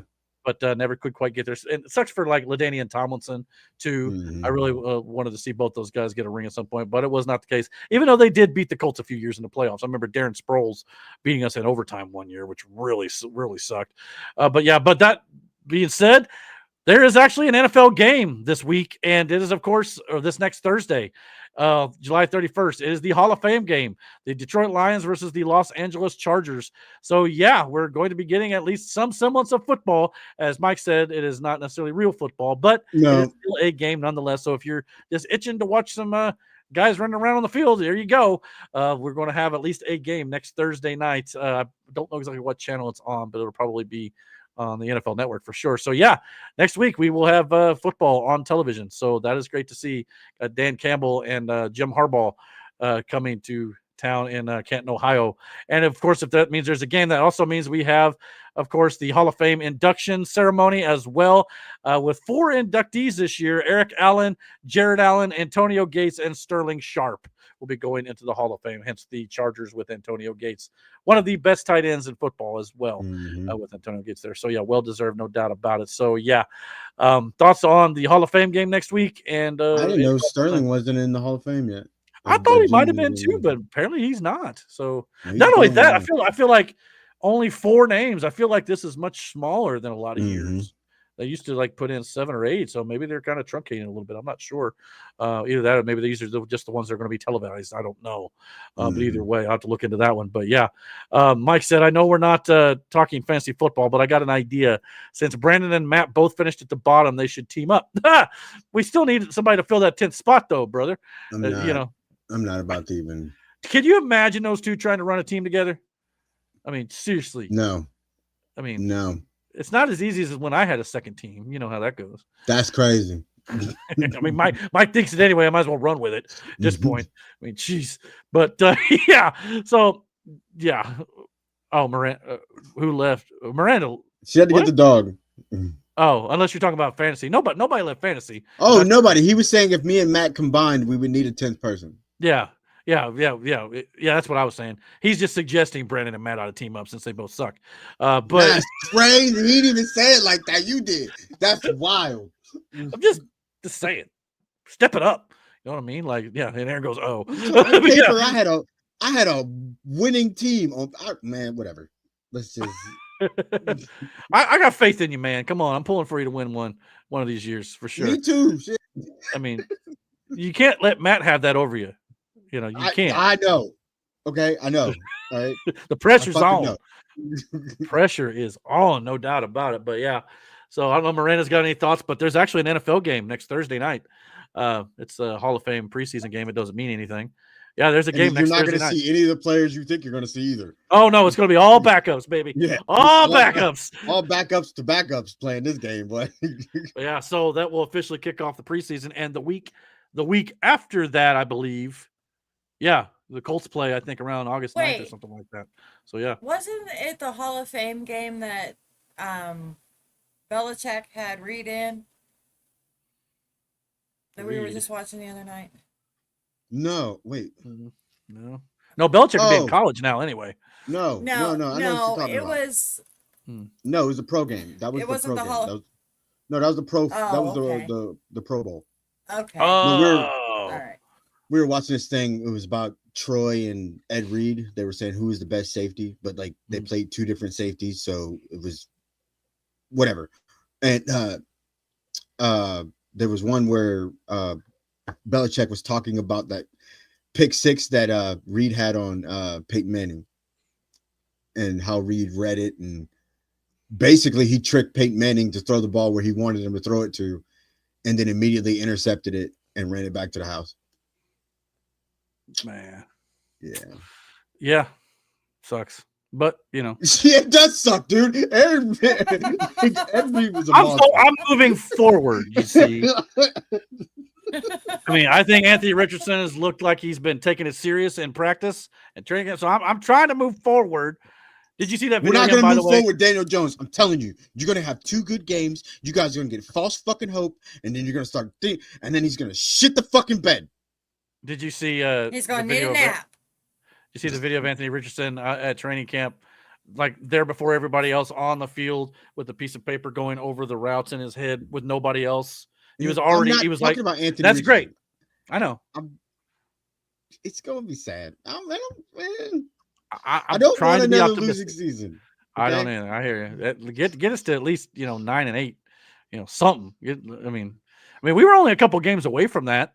Recently. So, but I mean, again, you just improved the QB play. I think the rest of the team is ready to rock, at least a lot of the time for the division. Maybe not Super Bowl, but don't be laughing over there. The more you're talking is disheartening to me. Right, you got now. Aaron Rodgers. You were talking in circles. It's hilarious. My bad.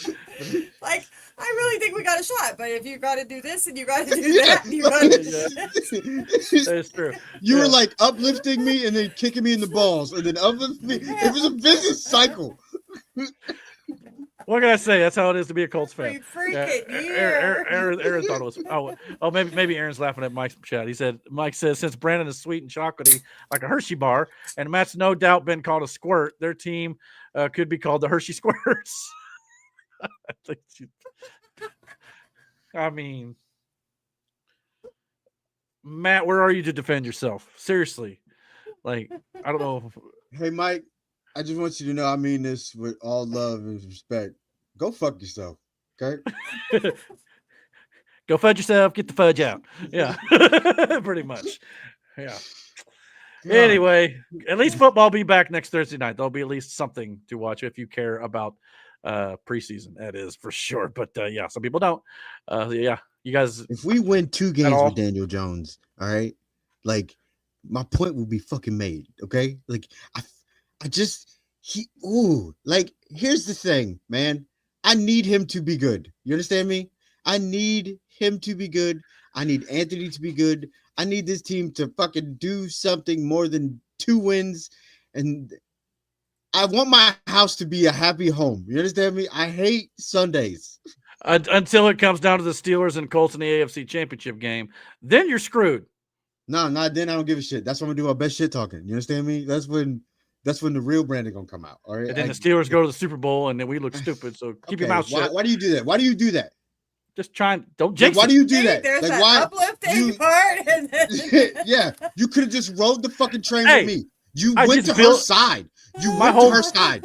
You my gave whole her goal- what she wanted. Do you hear the thing? She didn't say a word because she didn't have to because she knows. But you, all people should have been on my side on this one. We should have been just fucking shit. But then you just go, nope, reality. Hey, we're not friends. You've made that abundantly clear. Yeah, Number but one. you can still choose the right side, you stupid motherfucker. Like, regardless. Number 2, it is my goal in life to build you up just to tear you down. So just remember that. So. I can't say much about fantasy football because I was right down there in the bottom of the barrel with you last year. That's changing this year. Yeah, it's our time. All right. I I'm, won't yeah. let my wife beat me. Yet to fucking get like I'm tired of losing to her in fantasy and in real life. Like, do you understand what my life is like when football season rolls around and her team's doing better than mine, both in fantasy and in real life? It fucking sucks, Eric. Well, what part did I screw up, Mike? The Hershey squits. He texted me. He goes, "You got to read the next comment on my fantasy football idea. Messed up the last word." Squirts. Oh, Well, yeah, but squints. I knew what you meant, so I said it anyway. But yeah, Yeah, I don't know. put squirts though. Yeah, Hershey squits. Yeah, that is funnier actually than Hershey squirts. The squits is like, what's a squit? But anyway, It's so yeah, it's I'm that. calling that a squit from now on. Well, go to bed, Mike, because we're going to get into politics, and I know you don't like none of that. So, but anyway, so yeah. This football thing. All right. I'm just hoping for a good year this year. I'm excited the football is coming back around, so I'll have things to look forward to, and at least my team, you know. Yeah, and Yeah. Aaron said he loves it when Brandon loses his mind. That implies he had one to start with. Okay, Eric. On baby Jesus, Eric. Right now, I'm in an emotional state. 'Cause, like, this Who are whole you, Ricky football Bobby? thing, and like My favorite dear little baby Jesus. You know, on baby Jesus, and it just Man. sucks, man. I want to be happy. Okay, I want to know. be happy. I know. I'm right there with you. And Miranda's just like, Told you how. just yeah. Brother, when I tell We've you, already got the yellow and white and black on here, so there you go. I listened to that podcast with Howard and Jake talking to Ben for like 2 hours. And maybe because they're, you know, Jake is Ohio State born and bred. Howard is from PA, from Pennsylvania. But at the same time, like when he got to Ohio State and then hearing how he just accepted and adopted the weird ass traditions when it comes to Michigan and shit in Ohio State, from wearing a blue sweatshirt his day by accident and people just staring him down because he's got blue on inside the fucking building. He was like, nah. He said he took it off and just wore a t-shirt. Even though he was freezing his ass off, he told his mom, go ahead and put that in your bag. I don't want nobody to see it. He would rather freeze. Wow. But it made me enjoy them even more. But now that they're on fucking Pittsburgh's football team, that is Crazy. Yeah. the problem. Yeah, it's a problem. That's a problem. Yeah, the Colts didn't pick up any Ohio State guys, so as far as I'm aware of. Well, no, I think we got one. Yeah. Tuli Molowow or whatever his name was. Yeah. Mhm. You got him. So there you go. Mike said, think about the teammate, Brandon. Would it help if I sent you and Matt to see Coldplay and work it out? I'm done with you. Just, man, if you could digitally create that, Mike, that'd be outstanding. That'd be one more I would like to see. Just saying. If you want to put me with Kaylee Kawako, that's fine too. Anyway, moving on. So, all right, we're going to get into some politics here. Hey, rolled with it. Anyway, all right. So me and Miranda's going to do some politics here while Brandon goes away for just a second. We'll be back in a bit here, hopefully. So let's get into the world of news and politics. Make America great again. All righty. So, like I said, not as much as normal for politics this week, but there were a few things I thought we'd go over here real quick before the end of the show. We didn't have 3 weeks worth of stuff to cover, so that's kind of nice. But even though the media has been pretty silent on it because they don't want to talk about it, but Trump is now the hunter as the largest scandal in United States history continues to heat up a little bit, though, concerning Barack Obama and, of course, the stuff that he tried to do with the Russia collusion hoax. And, of course, Mike's thrown in a couple chats here, too. We got to get this to word before I start the politics so we can get the last one in here. Brandon says, leave to go, call Matt. And tell him about my great. No, I doubt that. Matt said he's also not going to be on the show tonight, but we'll have to fill him in on all this next time around, no doubt about it. But anyway, so this week Donald Trump himself even flat out accused Obama of treason. That is kind of a big escalation when it comes to this whole situation and the Russia collusion hoax. So let's listen to Donald Trump in his own words discussing the situation. Gatherer has submitted a criminal referral to the Department of Justice. From your perspective, who should the DOJ target as part of their investigation? What specific figures in the Obama administration? Well, based on what I read, and I read pretty much what you read, it would be President Obama. He started it. And Biden was there with him, and Comey was there, and Clapper, the whole group was there. Brennan, they were all there in a room. Right here, this is the room. If you look at those papers, they have them stone cold, and it was President Obama. It wasn't lots of people all over the place. It was them too. But the leader of the gang was President Obama, Barack Hussein Obama. Have you heard of him? And except for the fact that he gets shielded by the press for his entire life, that's the one look, he's guilty. It's not a question. I like to say, let's give it time. It's there. He's guilty. This was treason. This was every word you can think of. They tried to steal the election. They tried to obfuscate the election. They did things that nobody's ever even imagined, even in other countries. So, yeah, guys, this is not just some sour grapes here. Tulsi Gabbard and the Trump administration have thousands of documents supposedly to prove this. So everybody wants to say, oh, he's just, spouting off. He doesn't have any evidence or anything like that. They've declassified the documents. You can go read them now yourself. They're there. We're going to talk about a little bit of them here in just a little bit here. But before we do, Mike's got to get his goodbyes. He's crashing. He's about ready to. He about fell asleep a couple times. I kind of wondered. Got quiet a couple times there. He said, another great show, guys. Hopefully the next 2 weeks before the next show will be a little better. R.I.P. to those we lost this week. Good night and God bless. Show's not over technically if you want to stick around, but just say you're always welcome to watch this part too. But anyway, I understand, brother.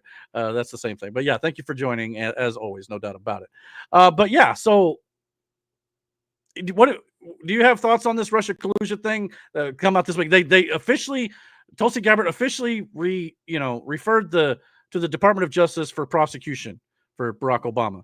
So that's a big escalation. That sounds like they're going to do something about this. Do you have any thoughts on it real quick before we move on?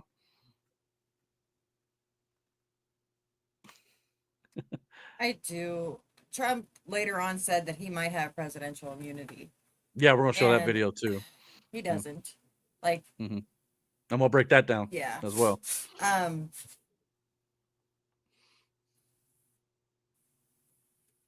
First, why everything was taking so long. But Dan's post today. Yeah. Did you happen to read? No, I don't have. I didn't bring it up. Mostly, Dan Bongino posted a. Yeah, he posted a tweet, but he didn't really say much in it. It was kind of confusing. I don't know what he was talking about per se, whether it was this or the Epstein stuff, or something else. But yeah. Well, we were all, and we, the conspiracy theorists, were under the impression that they had all the evidence. All we had to do was prosecute. But no, they had the evidence. They know it's there, but they have to introduce it to the court lawfully. They can't just throw it all out there. So when they started the whole whistleblower, asking for people to come forward and this and that, did you know Maxwell had never been questioned by the FBI or by anybody, the Department of Justice or anything since she's been in prison? Yeah, and when we're talking about Like, her too, nope, but yeah, you're nobody right. has Like talked to her. she was just convicted and been put in prison. willing, Nobody asked her but about anything nobody would talk else. to her. Yeah, like literally, her and Epstein were not the only ones doing this stuff, Yeah. but they did not care. They just got them two, threw them in Mm. jail, and didn't say anything else. Yeah, and that was Trump's first DOJ too. But you got to remember, under Trump's first administration, there were a lot of people fighting back against Trump, which is why Trump was very meticulous about who he chose for his second administration. These people in the DOJ, hopefully now, will work with Trump better. Those guys before did not want to look.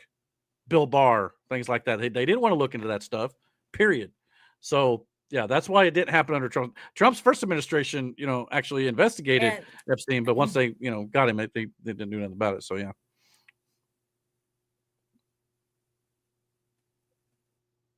Oh, thought you was going to say something else. So, yeah. But anyway, Barack Obama, I guess a spokesperson for him, actually come out and responded. Here is the statement from Barack Obama and his people. Respect for the office of the presidency, our office does not normally dignify the constant nonsense and misinformation flowing out of this White House with a response. But these claims are outrageous enough to merit one. These bizarre allegations are ridiculous and a weak attempt at distraction. Nothing in the document issued last week undercuts the widely accepted conclusion that Russia worked to influence the 2016 presidential election, but did not successfully manipulate any votes. These findings were affirmed in a 2020 report by the bipartisan Senate Intelligence Committee, led by then Chairman Marco Rubio. That comes from Patrick Rodenbush in President Obama's. So, a couple things I wanted to highlight here, if I can get the right thing here to pull up. Yeah, he said they're a weak attempt at a distraction. We talked last week about how this is not a distraction from the Epstein file stuff because the investigation into Brennan and Comey had been going on weeks prior to the whole Epstein thing blowing up a couple weeks ago. So all the stuff about Barack Obama coming out is a result of that investigation. So this is not an attempt to distract away from the Epstein stuff at all. Which, by the way, I don't have it pulled up, but all the Democrats voted. We talked last week about how Republicans, so they were trying to say Republicans voted against releasing the Epstein files. No, they were voting against giving control of the House back to the Democrats via a previous question or prior question or whatever, the procedural vote. This week, Democrats literally just flat out voted against releasing the Epstein stuff. So, again, they were trying to play, games with that, no doubt about it. He also went into this whole thing about how it didn't affect the tally of the votes or it didn't affect the election. This Russia stuff here didn't influence the 2016 presidential election, did not successfully manipulate any votes. That's not what you've been, going around saying for the last few years. As a matter of he acts as if, we don't have the receipts of him pushing this narrative over the last few years. They're undermining our alliances, cozying up to Russia. What happened to the Republican Party?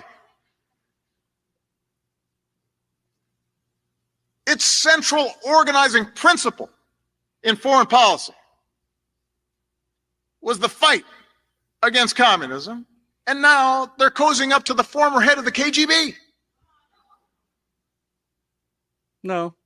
Actively blocking legislation that would defend our elections from Russian attack. What happened? Seem utterly unwilling to find the backbone to safeguard the institutions that make our democracy work. I'm here to tell you that you should still be concerned with our current course and should still want to see a restoration of honesty and decency and lawfulness in our government. It should not be Democratic or Republican. It should not be a partisan issue to say that we do not pressure the Attorney General or the FBI to use the criminal justice system as a cudgel to punish our political opponents. Tell that The to your closer vice that we president. get to election day, the more those invested in the politics of fear and division will will do anything to hang on to their recent gains. They want to keep us divided and keep us angry and keep us cynical because that helps them maintain the status quo. So everything he's accusing Trump of, they've hate done. him. They've done, literally. But literally, the issue that Trump is bringing up here, Obama didn't even address in his response. The issue is the Democrats knew there was nothing there before they started the investigation into the Russia collusion hoax. The intelligence community said there was zero evidence that Trump colluded with Russia, but Obama manufactured intel that said that Trump was doing so. They made it up. That's the whole point. Obama's statement doesn't even address what Trump is accusing him of. Obama is gaslighting and deflecting in his statement. Sure, Marco Rubio was a part of finding out that it was BS, but that's it. Marco Rubio probably didn't even see what these documents now show. But he wants to say, well, Marco Rubio passed off on it. That sort of thing. And many Americans believe this lie still to this day. To this very day, they believe Donald Trump colluded with Russia to get elected. But how is that?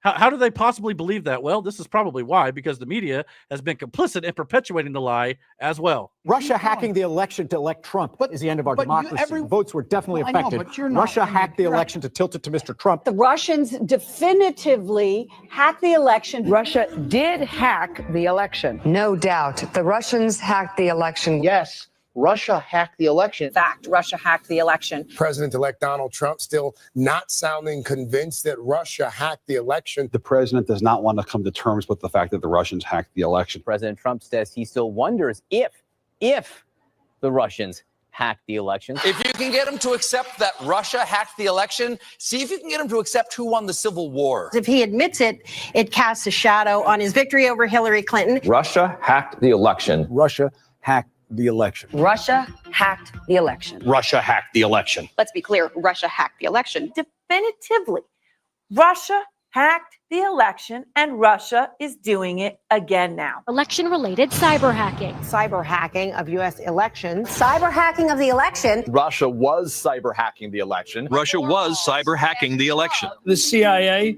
the FBI, NSA. All of these intelligence organizations. 17 intelligence agencies. All conclude that Russia hacked the election. If we find out that Donald Trump just theoretically was colluding with Russia while they were hacking the election, that is completely impeachable. This dossier alleged a conspiracy between the Trump campaign and the Russian effort to hack the election. The director of national intelligence, the head of the National Security Agency, the head of the FBI, all of these intelligence experts saying Russia hacked the election. The FBI, the CIA, the NSA, the former director of national intelligence, James Clapper, I mean, they've all said this. So to believe that that's wrong, you have to believe they're all involved in an elaborate conspiracy to get Donald Trump, which seems a little far-fetched to me. That's exactly what they did. That's What's funny is if you play that all back now, all those people are going to answer, were they wrong? Were they lied to? Was it, what was it? What made you say that? Yeah. I mean, all in lockstep with the same wording and everything. Well, what's funny is Russia kind of did help with the election, but only in the sense that they shut down their server in Burisma to make it so they couldn't cheat in the election. Mm-hmm. Yeah. But Russia's always big bad, right? If this goes to trial, hold on. If this goes to trial and they call Putin, what's going to happen then? Like when they say, yeah, there was a server in Burisma that we were going to use to steal the election.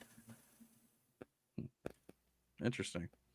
All I know is I remember how in 2020, if we even suggested the election was rigged, we were a threat to democracy. But these people openly were stating it as a fact without any evidence. In fact, so little evidence, they had to make some up. Mm-hmm. And we have the documents to prove it now. Declassified. You can read them. But they don't want to talk about it now, but they were certainly fine pushing this deception on the world, knowing it was false.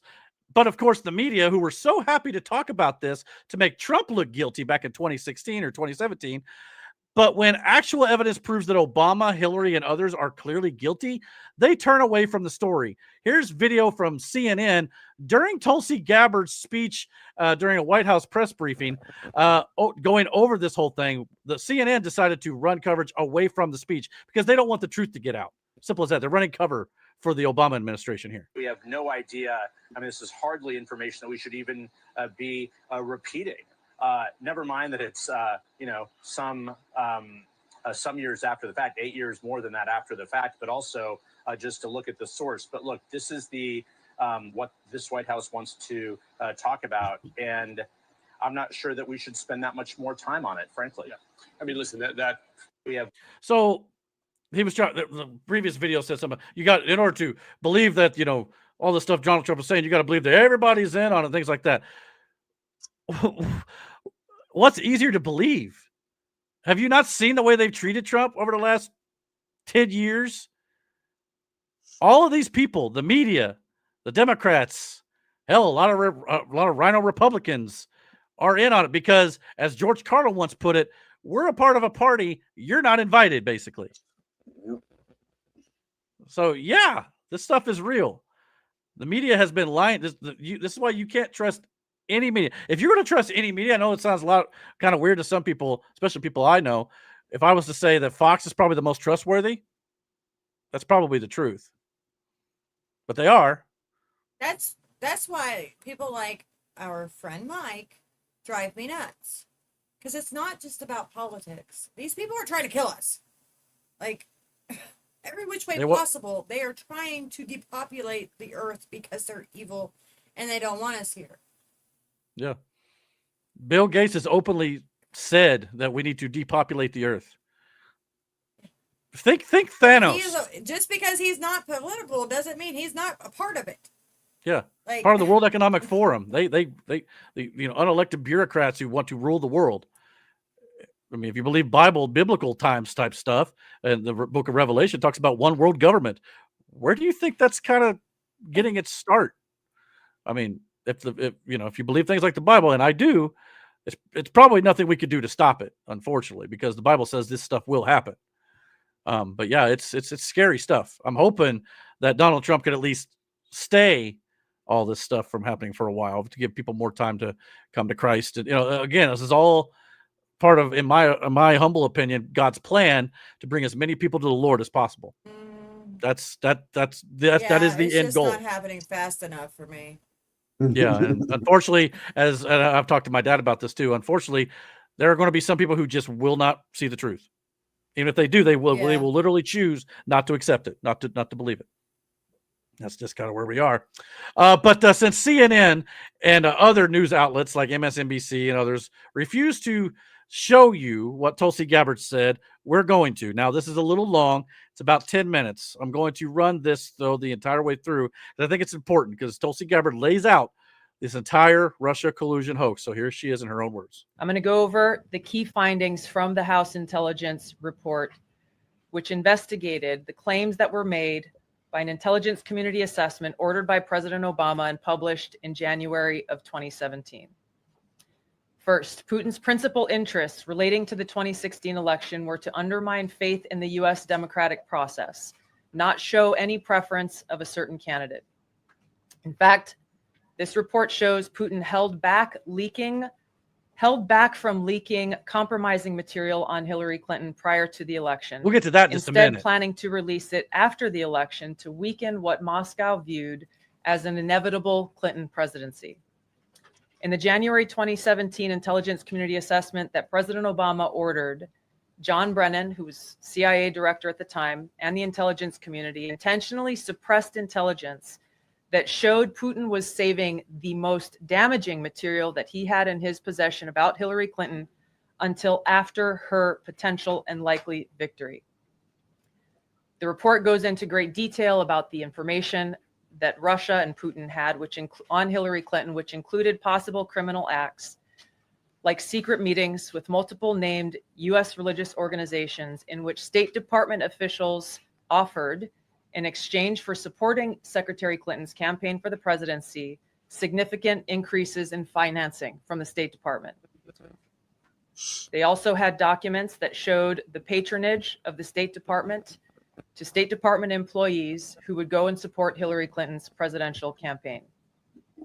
There were high-level DNC emails that detailed evidence of Hillary's, quote, psycho-emotional problems, uncontrolled fits of anger, aggression, and cheerfulness, and that then Secretary Clinton was allegedly on a daily regimen of heavy tranquilizers. Anybody who follows this should not be surprised Then about CIA that. Director Brennan and the intelligence community mischaracterized intelligence and relied on dubious substandard sources to create a contrived false narrative that Putin developed a quote-unquote clear preference for Trump. Brennan and the IC misled lawmakers by referencing the debunked Steele dossier to assess quote-unquote Russia's plans and intentions, falsely suggesting that this dossier had intelligence value when he knew that it was discredited. The intelligence community excluded significant intelligence and ignored or selectively quoted reliable intelligence that contradicted the intelligence community assessment's key findings on Putin's alleged support for Trump. Including this intelligence reporting would have exposed the ICA's claim as implausible, if not ridiculous. The intelligence community assessment omitted reliably sourced information, such as how some Russian intelligence officials were quote unquote planning for candidate Hillary Clinton's victory, while others assessed neither Trump nor Clinton would respect Russia's interests. As was reflected in the ODNI documents that we released on Friday, multiple intelligence community assessments released in the months leading up to the November 2016 election concluded that Russia had neither the intent nor capability to impact the outcome of the US election. On December 5th of 2016, the FBI and ODNI gave the House Intelligence Committee its first post-election classified briefing. So I want to stop right there for just a second. She literally just said that before the inauguration, before this even, they had no capability of even affecting the outcome. They knew that, but they still ran with the lie. In which there was no mention of Putin aspiring to elect Trump by either agency. The Presidential Daily Brief, drafted on December 8th of 2016, stated that no Russian or criminal actors impacted vote counts. This document was pulled just hours before it was to be published due to quote unquote new guidance. If it had been published, it would have been briefed to both President Obama and President-elect Donald Trump. On December 9th, 2016, a National Security Council meeting was called to gather President Obama's senior national security officials, which included CIA Director Brennan, then Obama DNI James Clapper, Susan Rice, and others. Following that secret meeting, DNI Clapper's assistant sent an email to the intelligence community with the subject line, POTUS tasking on Russia election meddling, tasking ODNI leaders to create a new assessment per the president's request.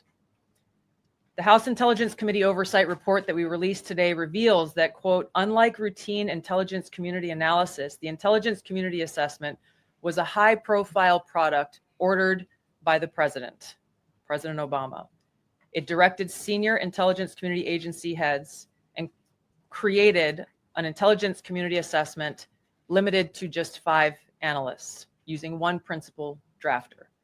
This is not something that occurs in the normal path of producing an intelligence community assessment that reflects the views across the intelligence community. The production of this intelligence community assessment was subject to unusual directives directly from the president and senior political appointees, especially the former director of the CIA, John Brennan.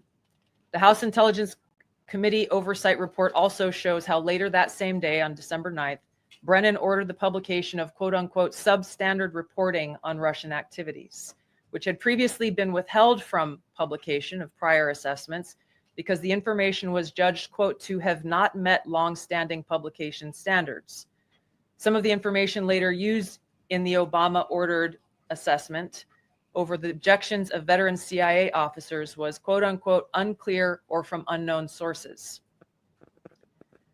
The Intelligence Committee's oversight report reveals that CIA Director Brennan overruled senior CIA officers who challenged the Obama-ordered intelligence assessment, stating, quote, we don't have direct information that Putin wanted to get Trump elected.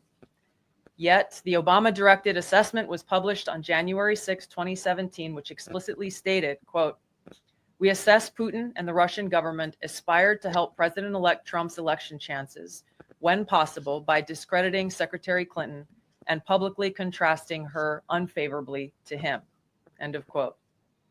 The CIA and FBI, then led by John Brennan and James Comey, expressed high confidence in this judgment, while the NSA expressed moderate confidence. Yet, as the report we released today shows, the ICA, the Intelligence Community Assessment, did not cite any report where Putin indicated helping Trump win was an objective. The opposite is true. With regards to the Steele dossier, we now know that one of the source documents that the Obama administration used in the creation of this intelligence assessment in January of 2017 was none other than the discredited, unverified Steele dossier. The House Intel report states, quote, contradicting public claims by then CIA Director Brennan that the dossier was not in any way incorporated into this intelligence assessment. The dossier was referenced in the intelligence assessment's main body text and further detailed in a 2-page assessment annex. John Brennan lied, and he denied using this dossier in this intelligence assessment that President Obama ordered because he knew it was discredited. It was a politically motivated, manufactured document. He directed senior CIA officials to use it anyway. CIA officer told the House Intelligence Committee staff as they investigated this, quote, the director of the CIA, John Brennan, refused to remove it. And when confronted with the dossier's many flaws, responded, quote, yes, but doesn't it ring true?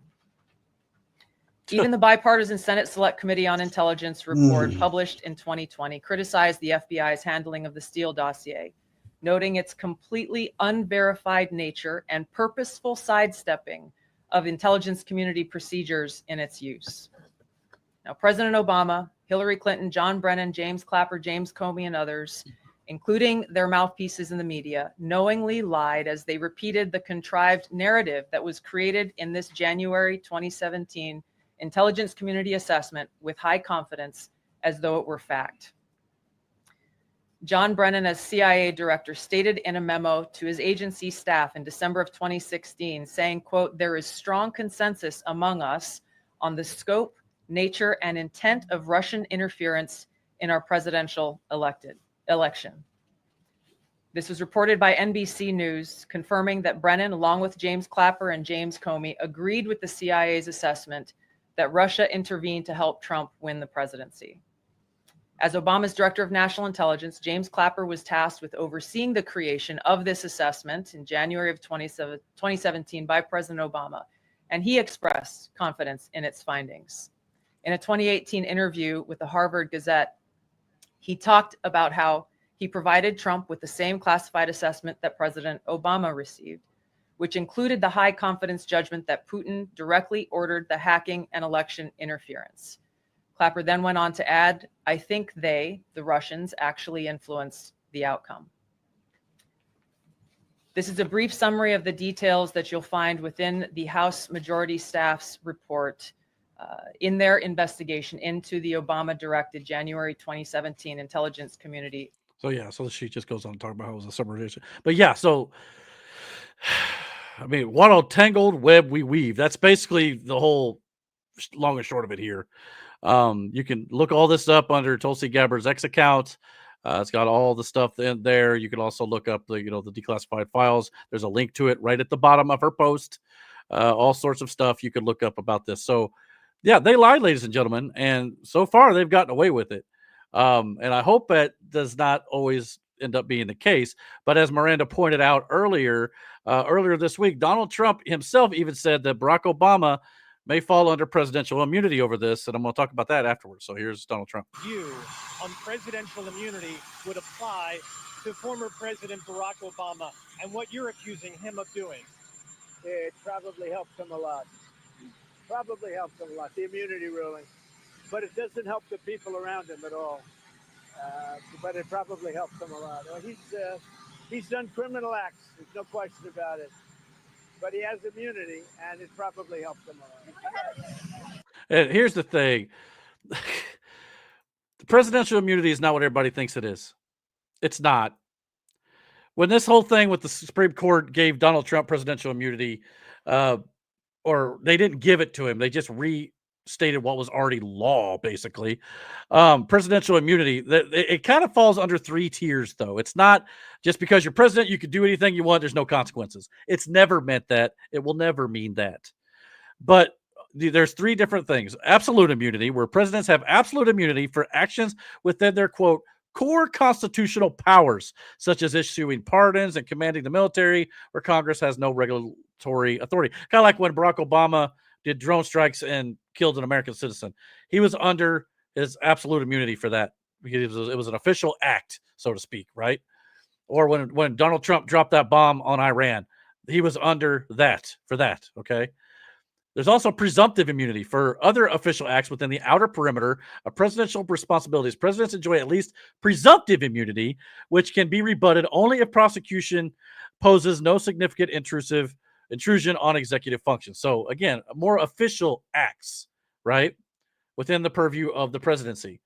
Where presidents have no immunity whatsoever, which is where I believe Barack Obama falls here, is for unofficial or private acts receiving no immunity, leaving them fully subject to prosecution. Last I checked, creating a narrative and using it against an incoming administration, an act of treason essentially, is not considered an official act under the presidency. Am I wrong? No? No. Wake up. Wait. No, you weren't wrong. Yeah. I mean, Barack, if this actually goes anywhere, Barack is probably going to try to claim presidential immunity. But when you really break it down, he really doesn't have that. So, I mean, this had better be Donald Trump trying to get the media to look at what applies as a presidential immunity and what doesn't, like I just laid out to you. Because if it's not, and he really thinks it's presidential immunity, I disagree with him and I think he's wrong. But after watching Trump say that, and I know Moreno said something earlier this week to me on Facebook about how Donald Trump is using this to kind of get people to look into that. And hopefully that is the case, because I would like to think that he knows better, that it's not under presidential immunity. I think he knows that. But yeah, but if he were to say that, the amount of people that would be fighting him over it just to try to prove him wrong, it's easier to be like, no, he might have it. So now they'll look into it and they'll put out these stories of like how, like, just like you did, and break it down like that to where you can see where what he's being charged with doesn't grant him immunity. Well, not only that, when Trump said that in the statement there, he said, yeah, he probably has immunity. He didn't say he did or didn't. He said, yeah, it'll probably help him. But he didn't go so far as to say, yeah, he's got it, and we got no case. He didn't say that. So he's going to let his lawyers and things like that and the DOJ go about that too, I'm sure. But but I'll say this though. If this is just kind of a way to make this all go away where he doesn't see justice from this is my thoughts on it. Listen, unless Obama is going to jail, I don't want to hear it. I'm sick of hearing it. Okay. I think I can speak for the entire world at this point when I say, if your next sentence after all the crimes that they committed is not, and we just arrested them, shut the fuck up. Just shut up. Because anybody who's been paying attention already knows everything that you're talking about. We already know. We want to know when they're going to go to jail. So if that's not ever going to happen, shut up. Yeah, and I can say the same when it comes to the Epstein stuff too, to be honest with you. Like I said last week, you do not come out and say Obama is guilty of essentially treason and then do nothing. And this is the number of arrests that Democrats have been held accountable for, so to speak. So thoughts on this? All together. Will Obama actually see any consequences from this? Many people were saying no. But if not, what's the point? In fact, I doubt I would even still want to cover this stuff on podcast unless real change is implemented somewhere, to be honest. Because at some point, and I wanted to get your guys' thoughts on this too. If we go through the next 3.5 years and absolutely nothing is done about this corruption and all we get are words, then are we done covering politics on this show in the long run? I mean, I'll give it till the end of Trump's term. But after that, if nothing changes in the next 3.5 years, then what? Am I wrong or am I off base there? Well, you got to. All right, stop, Eric. Hold on. Oh, I'm sorry. I didn't know you were going to address it. Sorry. So, Kash Patel this week has said they took down another 19 people in a pedophile ring in Alabama. I did see that. Yeah. They have saved countless children. There is Oh, yeah. so much going on behind the scenes, and if you're paying attention, like the stuff that we're paying attention to is probably going to be a little bit longer, honestly, because they're building the case. And just like with the Maxwell thing, we could see something maybe next week, a couple weeks, but she talked to them about 100 different people yesterday and the day before. So all of this stuff that we've known about for 10 years now has to be put into a case. Right. I don't know how long that takes. That's why I'm willing to give it at least 3.5 years. BX, yeah. I was telling Brandon earlier, BX, she was on one of the Badlands podcasts. She's a pedophile hunter in the chats, in the gaming world. The 764 gang is one of the bigger ones, and it's the ones that Cash was talking about the most, I think. She just finally started getting return phone calls from the FBI field office close to her where she's reported these people. This week. She reported them in 2024. So we have finally gotten the people in place to actually do something. But yet we still have these stupid activist judges trying to stop them.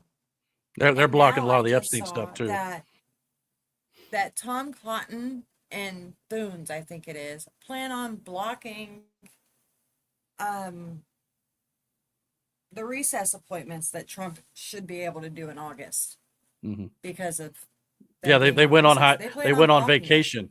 The House went on vacation for till September, which is another ridiculous thing. Get to work. But if these two stick around and call it back in, I don't know how they're going to do it. There are so many gosh darn loopholes in our government. So everything that happens, it happens for a reason. So we can either get rid of it or make it an actual law that actually works. Right. Trump is gutting everything. Good. The same thing with Jerome Powell. I learned today why he can't just fire Jerome Powell. He was appointed by Congress. Yeah, So that's why he has to I said be last week. removed by Congress. Yeah. So Well, I want to say he can't- can maybe fire him, but it becomes messier because he was appointed by Congress. I think that's the bigger issue. So yeah. Yeah, and it becomes where they can do something really stupid and raise interest rates or something along those lines to really devastate the country. And there wouldn't be a whole lot Trump could do about it. So that is another thing that he needs to fix before he's out of office. Because we can't have the Federal Reserve holding that much power over our heads. Like, that's stupid. And it was Congress that fucking did it. Yeah. Yeah. And I want to point It's a private entity. I mean, to your point, I don't want to act like, nothing is happening. I don't want to say that. Like this thing here of all the number of arrests. These are like the big issues. Like we're talking like Obama, Hillary Clinton, Biden, Nancy Pelosi. These are the ones who would be directly responsible, like for a lot of like the biggest arrests you could think of. To your point, obviously, Yeah, but you got to think, this isn't Obama's first rodeo. This isn't his first crime. So you got to think of how bad he wants to live. If he's done everything that I think he's done, he's going to be, he should be hung for treason.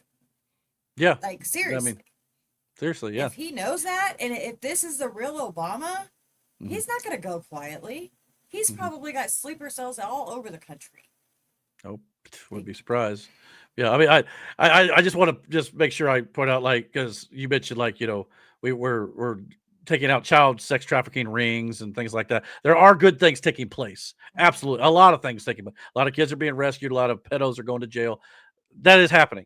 Obviously, we got the border stuff. We got immigrants or illegal immigrants, I should say, being sent across the border. So the good things are happening, but this is the stuff that we've not got a lot of yet. But it will hopefully come in time. Yeah. now Trump's talking about the rebates and stuff. Mm-hmm. But if you've got millions of illegals around here knowing that Americans are going to get rebate checks, how many people are going to get robbed? Yeah. Yeah, because you know they're probably not going to go to they're them. not going to get the rebates this time like they did for COVID. No, exactly. Yeah. So I don't want no money yet if we've still got all this shit going on. Yeah, there's a lot, and you're not wrong. There's so much crap that has to be weeded out. Got to start somewhere, and these are going to take longer. I fully understand that. That's like I said. That's why I'm willing to give it time. But at some point, it's like I if we wish just it go was in, more public. yeah, I do too. I just don't want to get to a point where I wish they would stream the the ICE raids and stuff. Make these people see what's happening to their cities and communities. Hell, LA knows they've got better traffic now because all the freeways are opened up because there's nobody like, so I mean, we see it. But I, to your point, I think it would be better to like show some of it the way people can see what's actually going on instead of believing they're sending them to concentration camps. Stop it. No, they're not. Okay. This is not the same thing. I don't see any gas chambers at Alcatraz. Okay. I don't, but anyway, but yeah, this is all going to take time, but at the same time, at what point? I mean, I don't want to get to like the next administration, whoever might come in, especially if it's a Democrat, and then we just go right back to the status quo, and everything we fought for is, you might as well just give it up because at that point, nothing will ever change. Trump is the exception. That's the only reason I've really gotten behind Donald Trump so much, because Trump is not. Yes, he's a Republican because he has to run as one or the other, but he's not really a Republican. He's not really a Democrat. He's a third party. This guy has nothing to do with either side, which is why they hate him. That's why I'm behind him. But at some point, once he's out of office and we just go back to the status quo, I mean, unless he changes things so dramatically this time, I will become apathetic to it. I won't care. Do you see my point? Yeah. So it's you get wore down so much and like nothing happens and you're just like, well, what the fuck was all of that for? Oh, no, I know, and I'm not expecting it like right now. But here's the thing, too. You got to think about like all the names that people want to see arrested. It's not that easy. They still have money and power in places. Like, it's not easy. And like, Obama gave them pardons before he left office for a lot of their crimes, so they had to get them on the new crimes. They had to go ahead and let them commit these crimes in order to get them on them. Yeah. Like, he pardoned everybody before he left office. And not with an auto pen. Right. And hopefully once we get that sorted, hopefully we can figure out, okay, then we can go after Fauci and things like that. Because like I think I might have mentioned to you guys, I'm fully or getting close to being fully onto the believing. You can call me a crazy conspiracy theorist on this all you want. I think the Mar-a-Lago raid was to get this information that they're trying to get Obama for. Because Trump said in 2019 that he had all this stuff ready to go. They tried to, then I think fully that they released the COVID pandemic to try to not only get him out of office, disrupt the economy or whatever to get him, or God forbid, even, maybe kill him. I think they did that on purpose. Fauci was involved there. I think the shot was probably to try to kill as many people as they could too. And I honestly think that the Mar-a-Lago raid, especially, not because he had some classified documents, which he had a right to have, by the way. It was to find these documents that Trump said he had. And now that they're coming to fruition, I think that they failed. Well, there was a 16-year plan, 8 years of Obama, 8 years of Clinton. And yeah, we were going to have a pandemic in that time, but we weren't going to have a way out of it. And they were going to have us locked down for years. They would still have us locked down if they could have done it, no doubt about it. Aaron in the chat said it will probably come down to the citizens to take control of the government again. A lot of people have speculated that. There's been a lot of people saying it'll go eventually break down into civil war. I don't know how else. I mean, Trump is the only one who I think could maybe right this ship before it gets to that point. If he doesn't in his 3.5 years left, I don't know where it goes after that. I mean, it depends on who becomes his successor in the MAGA movement. But even then, I don't know if I trust anybody else to do it as well as Trump. I just don't know because he's the one guy who literally can't be bought. There's too many people, too many useless people in Congress, even Republicans. Like Anna Paulina, she's about as useless as you can get.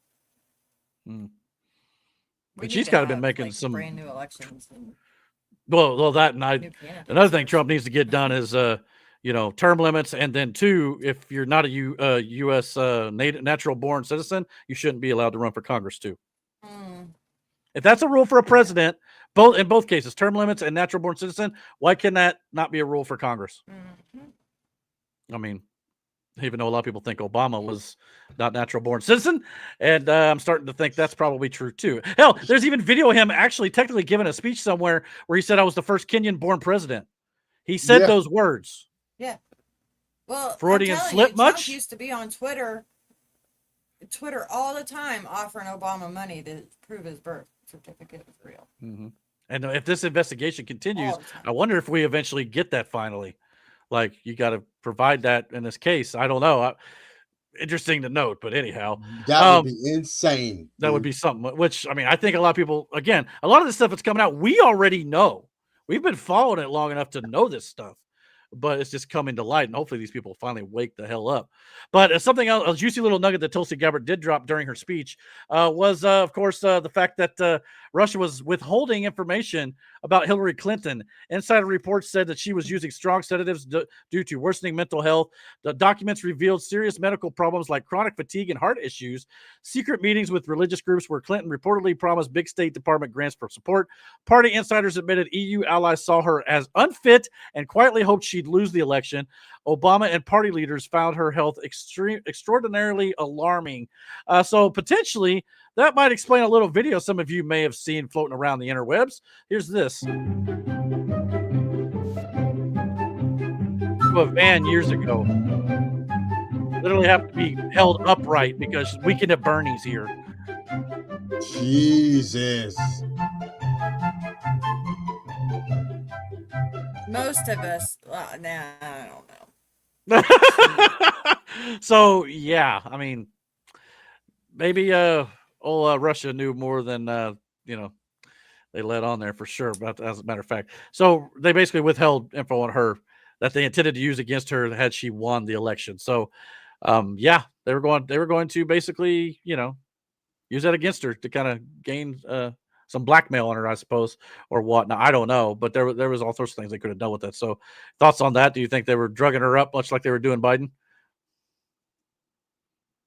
I don't know if it was like, I mean, that Biden shit was so obvious. Yeah, but she also has some diseases. Yeah. There's a lot of theories out there, like body doubles. I don't remember what the name of it is.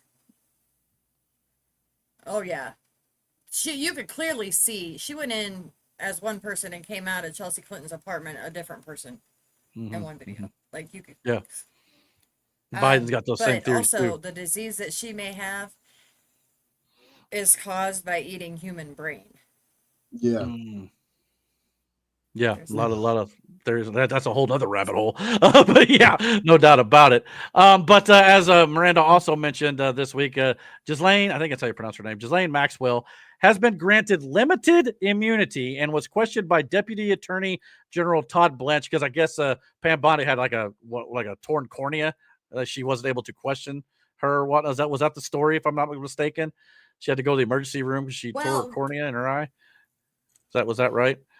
I don't know.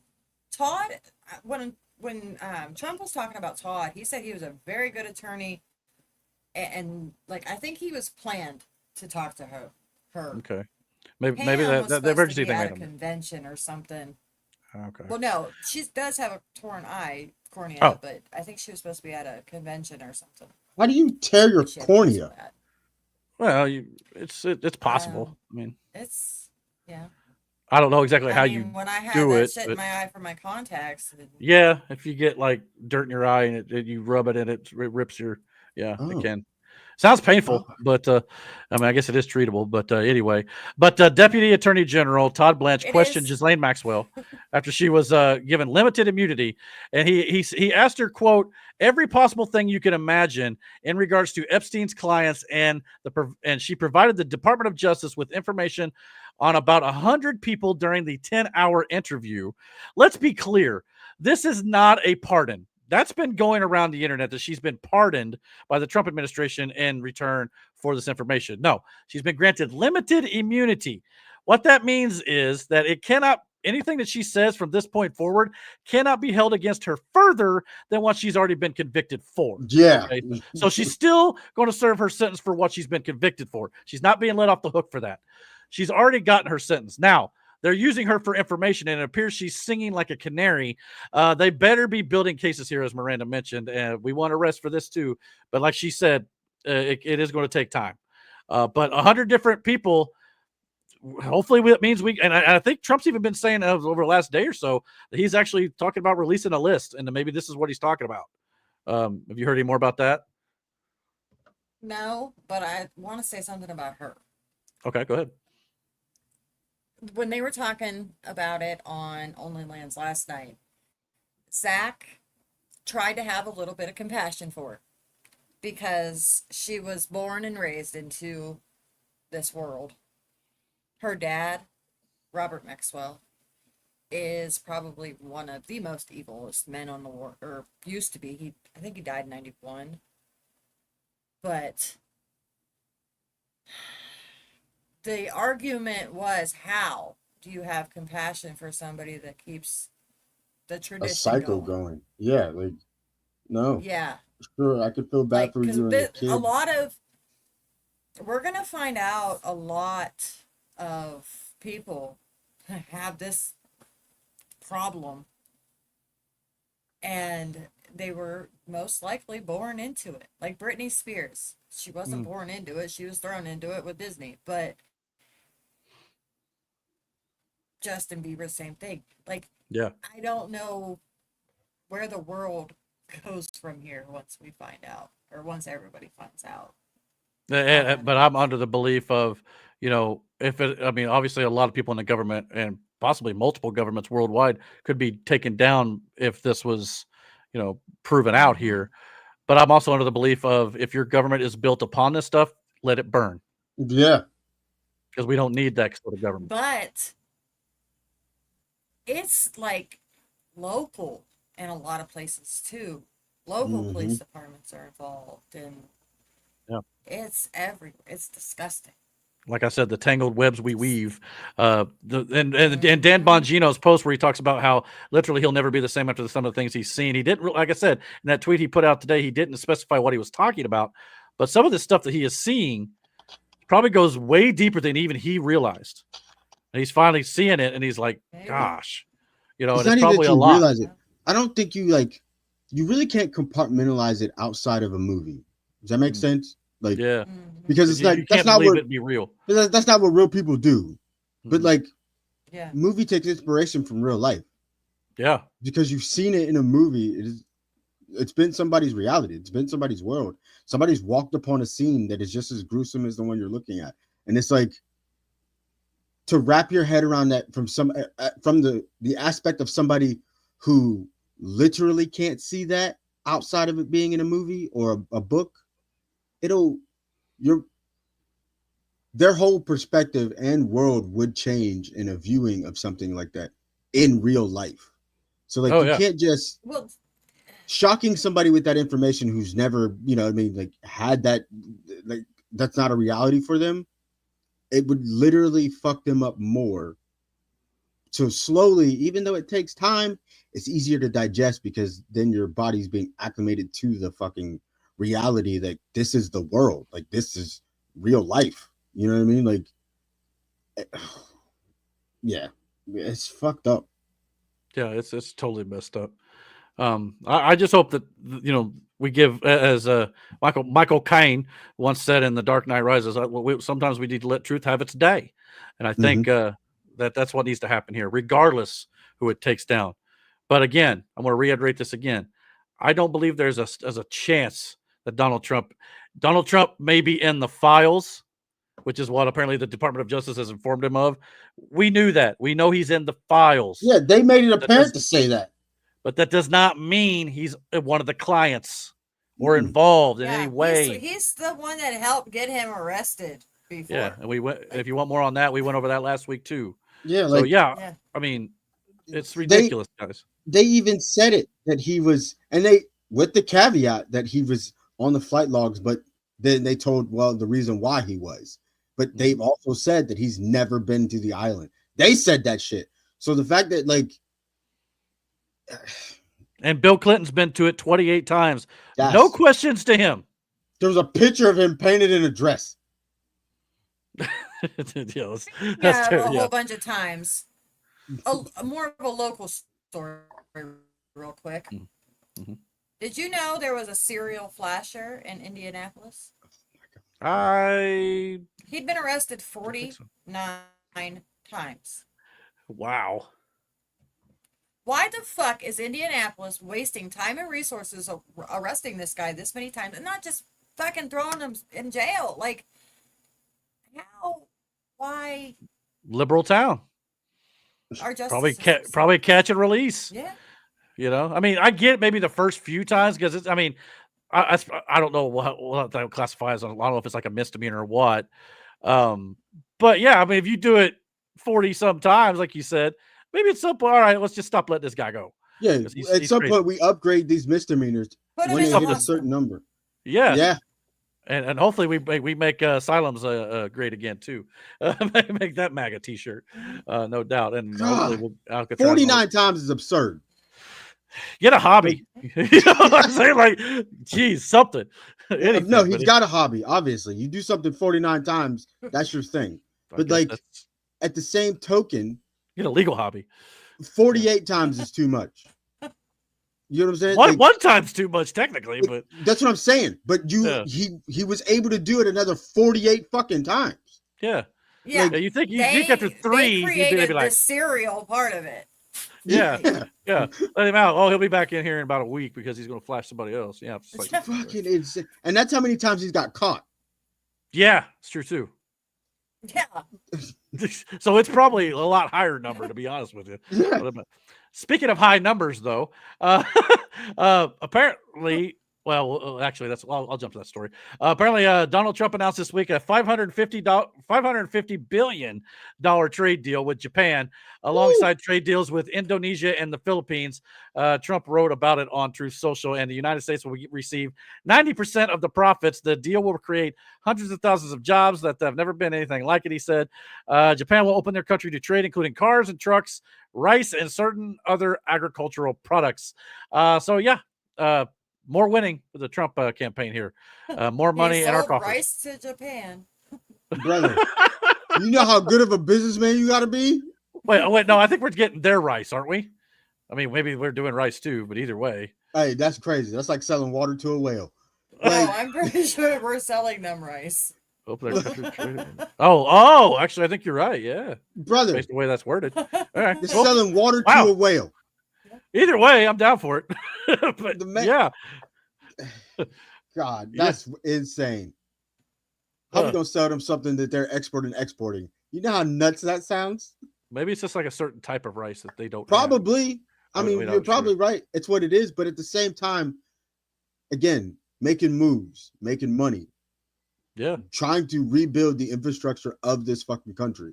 And pay down debt, hopefully, at some point, and all that sort of stuff. Yeah. How do you shit talk the guy who's able to literally make money for this country? Aaron in the chat said brown rice. All right. Okay. All right. Okay. I mean, I don't know, but no. All right. I mean, but yeah, I mean, like everybody was like, "Oh, this tariff stuff isn't going to work." We're bringing in way more money than we once did, and hopefully that means we're going to get something back. And actually, Donald Trump this week, as Miranda alluded to earlier, floated the idea of us getting a rebate. Mr. President, with all of that revenue coming in tens and tens of billions of dollars, do you think there's the possibility of a rebate to the American public in terms of all of that money? We're thinking about that, actually. We have so much money coming in. We're thinking about a little rebate, but the big thing we want to do is pay down debt. But we're thinking about a rebate. That's a very good question. So whether or not we actually ever get this rebate, I don't know, but I hope so, because people could use a little something right now. I mean, it doesn't even have to be like $5,000 from Doge that they were talking about at one point, which again, Doge has got to get a lot more in order for that to become a reality. But yeah, when it comes to this tariff stuff, though, we're bringing money hand over fist in right now. 500, 1,000, or just a little STEMI check that we got during COVID, would really go a long way, I think, right now to a lot of people. I know it would help me. I don't know about you guys, but yeah, I mean, whatever. But I mean, yes, pay down the debt too. That is obviously very important. It obviously, gets so much of this tariff money too, to where we don't hopefully have to pay income taxes at some point. That would be the best stimulus you can give us. But hopefully that'll be coming down the line too. We'll have to wait and see. Whoopi Goldberg, Joy Behar, and the ladies on The View, who could fit all of their knowledge on politics in a thimble and still have room left over. They're going to be going on hiatus for the remainder of the summer. This video made the rounds this week, and it got a lot of people talking that potentially maybe they're going to be getting canceled. On hiatus. We only have one more show after this. I'm allowed to say that, right? Too late now. So it doesn't really matter. Yeah. Before we go, I wanted to tell people that the tide is turning. The tide is turning. That was the important part. We're talking about how we only have one show left. And can I say that? Yeah, I guess it doesn't matter now. The doesn't matter now. And can I say that it's almost like they were going off the air completely forever, is the way it sounded to a lot of people. But sadly, despite the rumors and high hopes, this is normal for the show in August every year. The show is scheduled to return in September. But you never know. With any luck, maybe it'll be permanent, like Stephen Colbert and some others. They probably. I mean, again, I'm not against like censoring free speech or anything like that. But when all you do is lie, honestly,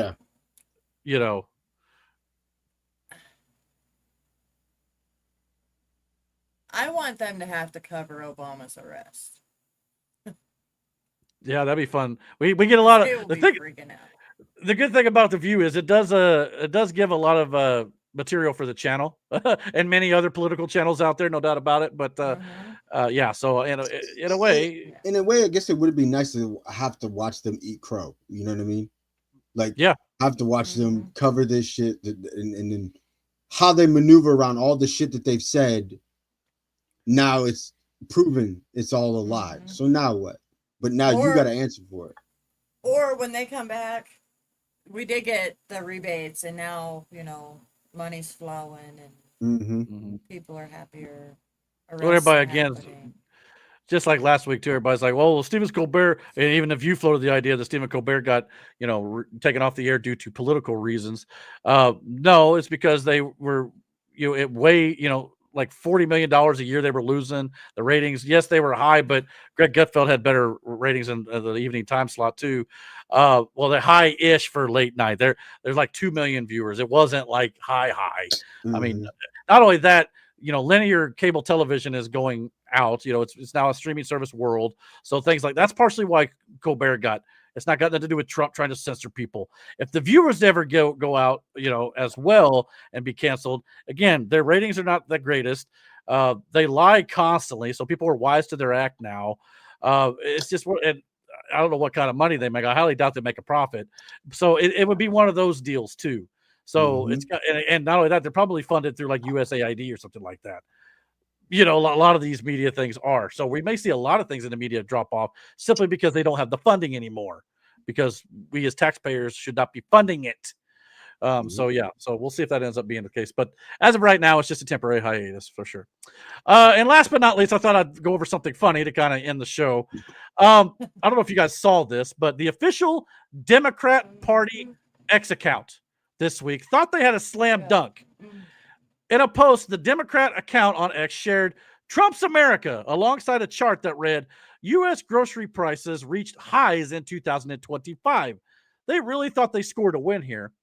But headlines were even out there that makes Trump look bad.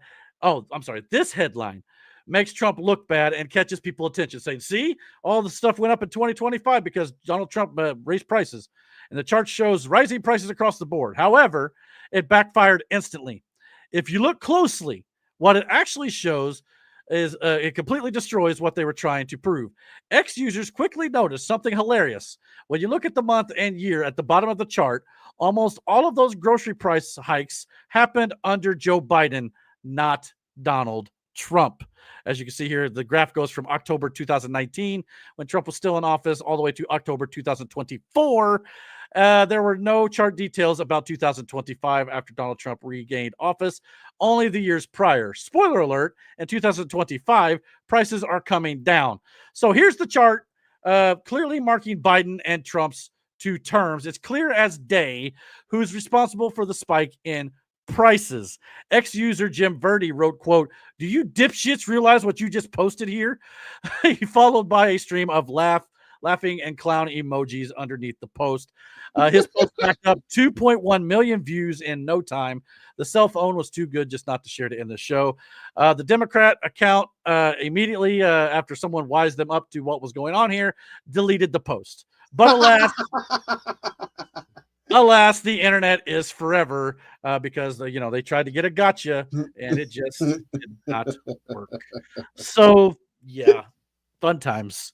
Oh, that's hilarious. Yeah, I mean, again, if you just read the art or just read the headline, U.S. grocery prices reached record highs in 2025. But when you look at it, why were they record highs? Oh yeah, that's because the last 4 years was garbage. And they're slowly coming down now. But yeah, it's going to take a while for them to get back to this level, which, by the way, this level, during the pandemic and everything, they say, well, the pandemic, Biden's excuse was the pandemic's what's spiking everything. What's your excuse here? And 2020 when Trump had it down, even after, anyway. So yeah, there you go. That's what I got for this evening. Yeah, meat prices got a little high though. The what? The meat prices was a little high.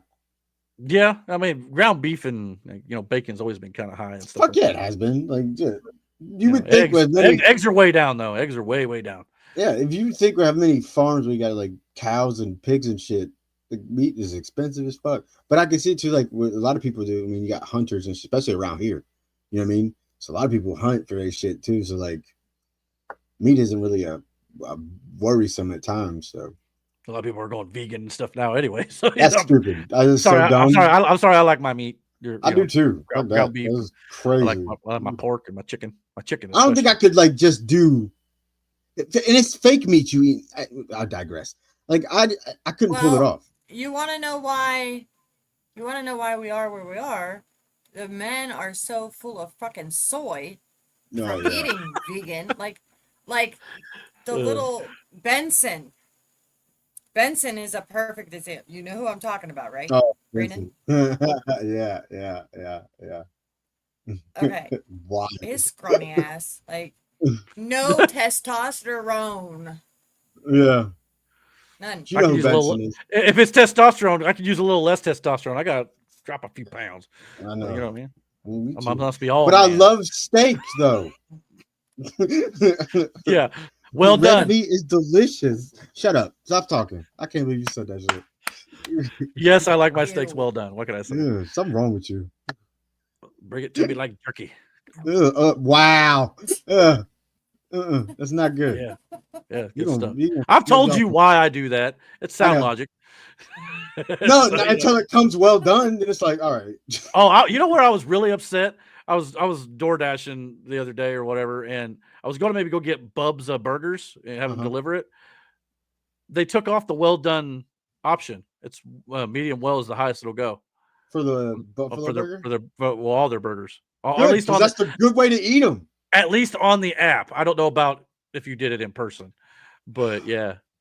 You can't even request it though, just out of curiosity. Like I think on the Grub or the DoorDash app, it didn't have like. It had a spot, but it's a lot of times restaurants will turn off the option to have special requests. So yeah, so that may be the case. Just I guess put it in the microwave and finish it. put it back in the in the oven or something. Yeah, I don't know. That's dumb. Eat it the way it's supposed to be eaten. I can't believe you suggested that. I know. I felt bad after I said it too. Like, ugh. I finally figured out what you were talking about, but anyway, we'll leave it at that. But anyway, I think we're going to get out of here, guys. It's been a good show. We're about 3 hours and 40 minutes. I'm just talking about reheating a burger. What's wrong with reheat? Because it got all the condiments on it. Oh yeah, that'd be kind of gross. But yeah, it was just a burger. Then you put the condiments on later. That's like, he's telling you just throw it in the microwave after you get it. Like you don't. Oh. Yeah, you don't want to do that. It's the flavor is going to be gross. Eat it the way it's supposed to be. Okay. I mean, I've reheated burgers with ketchup and stuff on it. I've done it, but it's just not as good. Medium well, okay. It's the way it's supposed to be done. Well, that's fine. But a lot of times, if you order medium well, you'll get it medium. Like that's my problem. Like if I order well done, I'll get medium well, and I'm fine.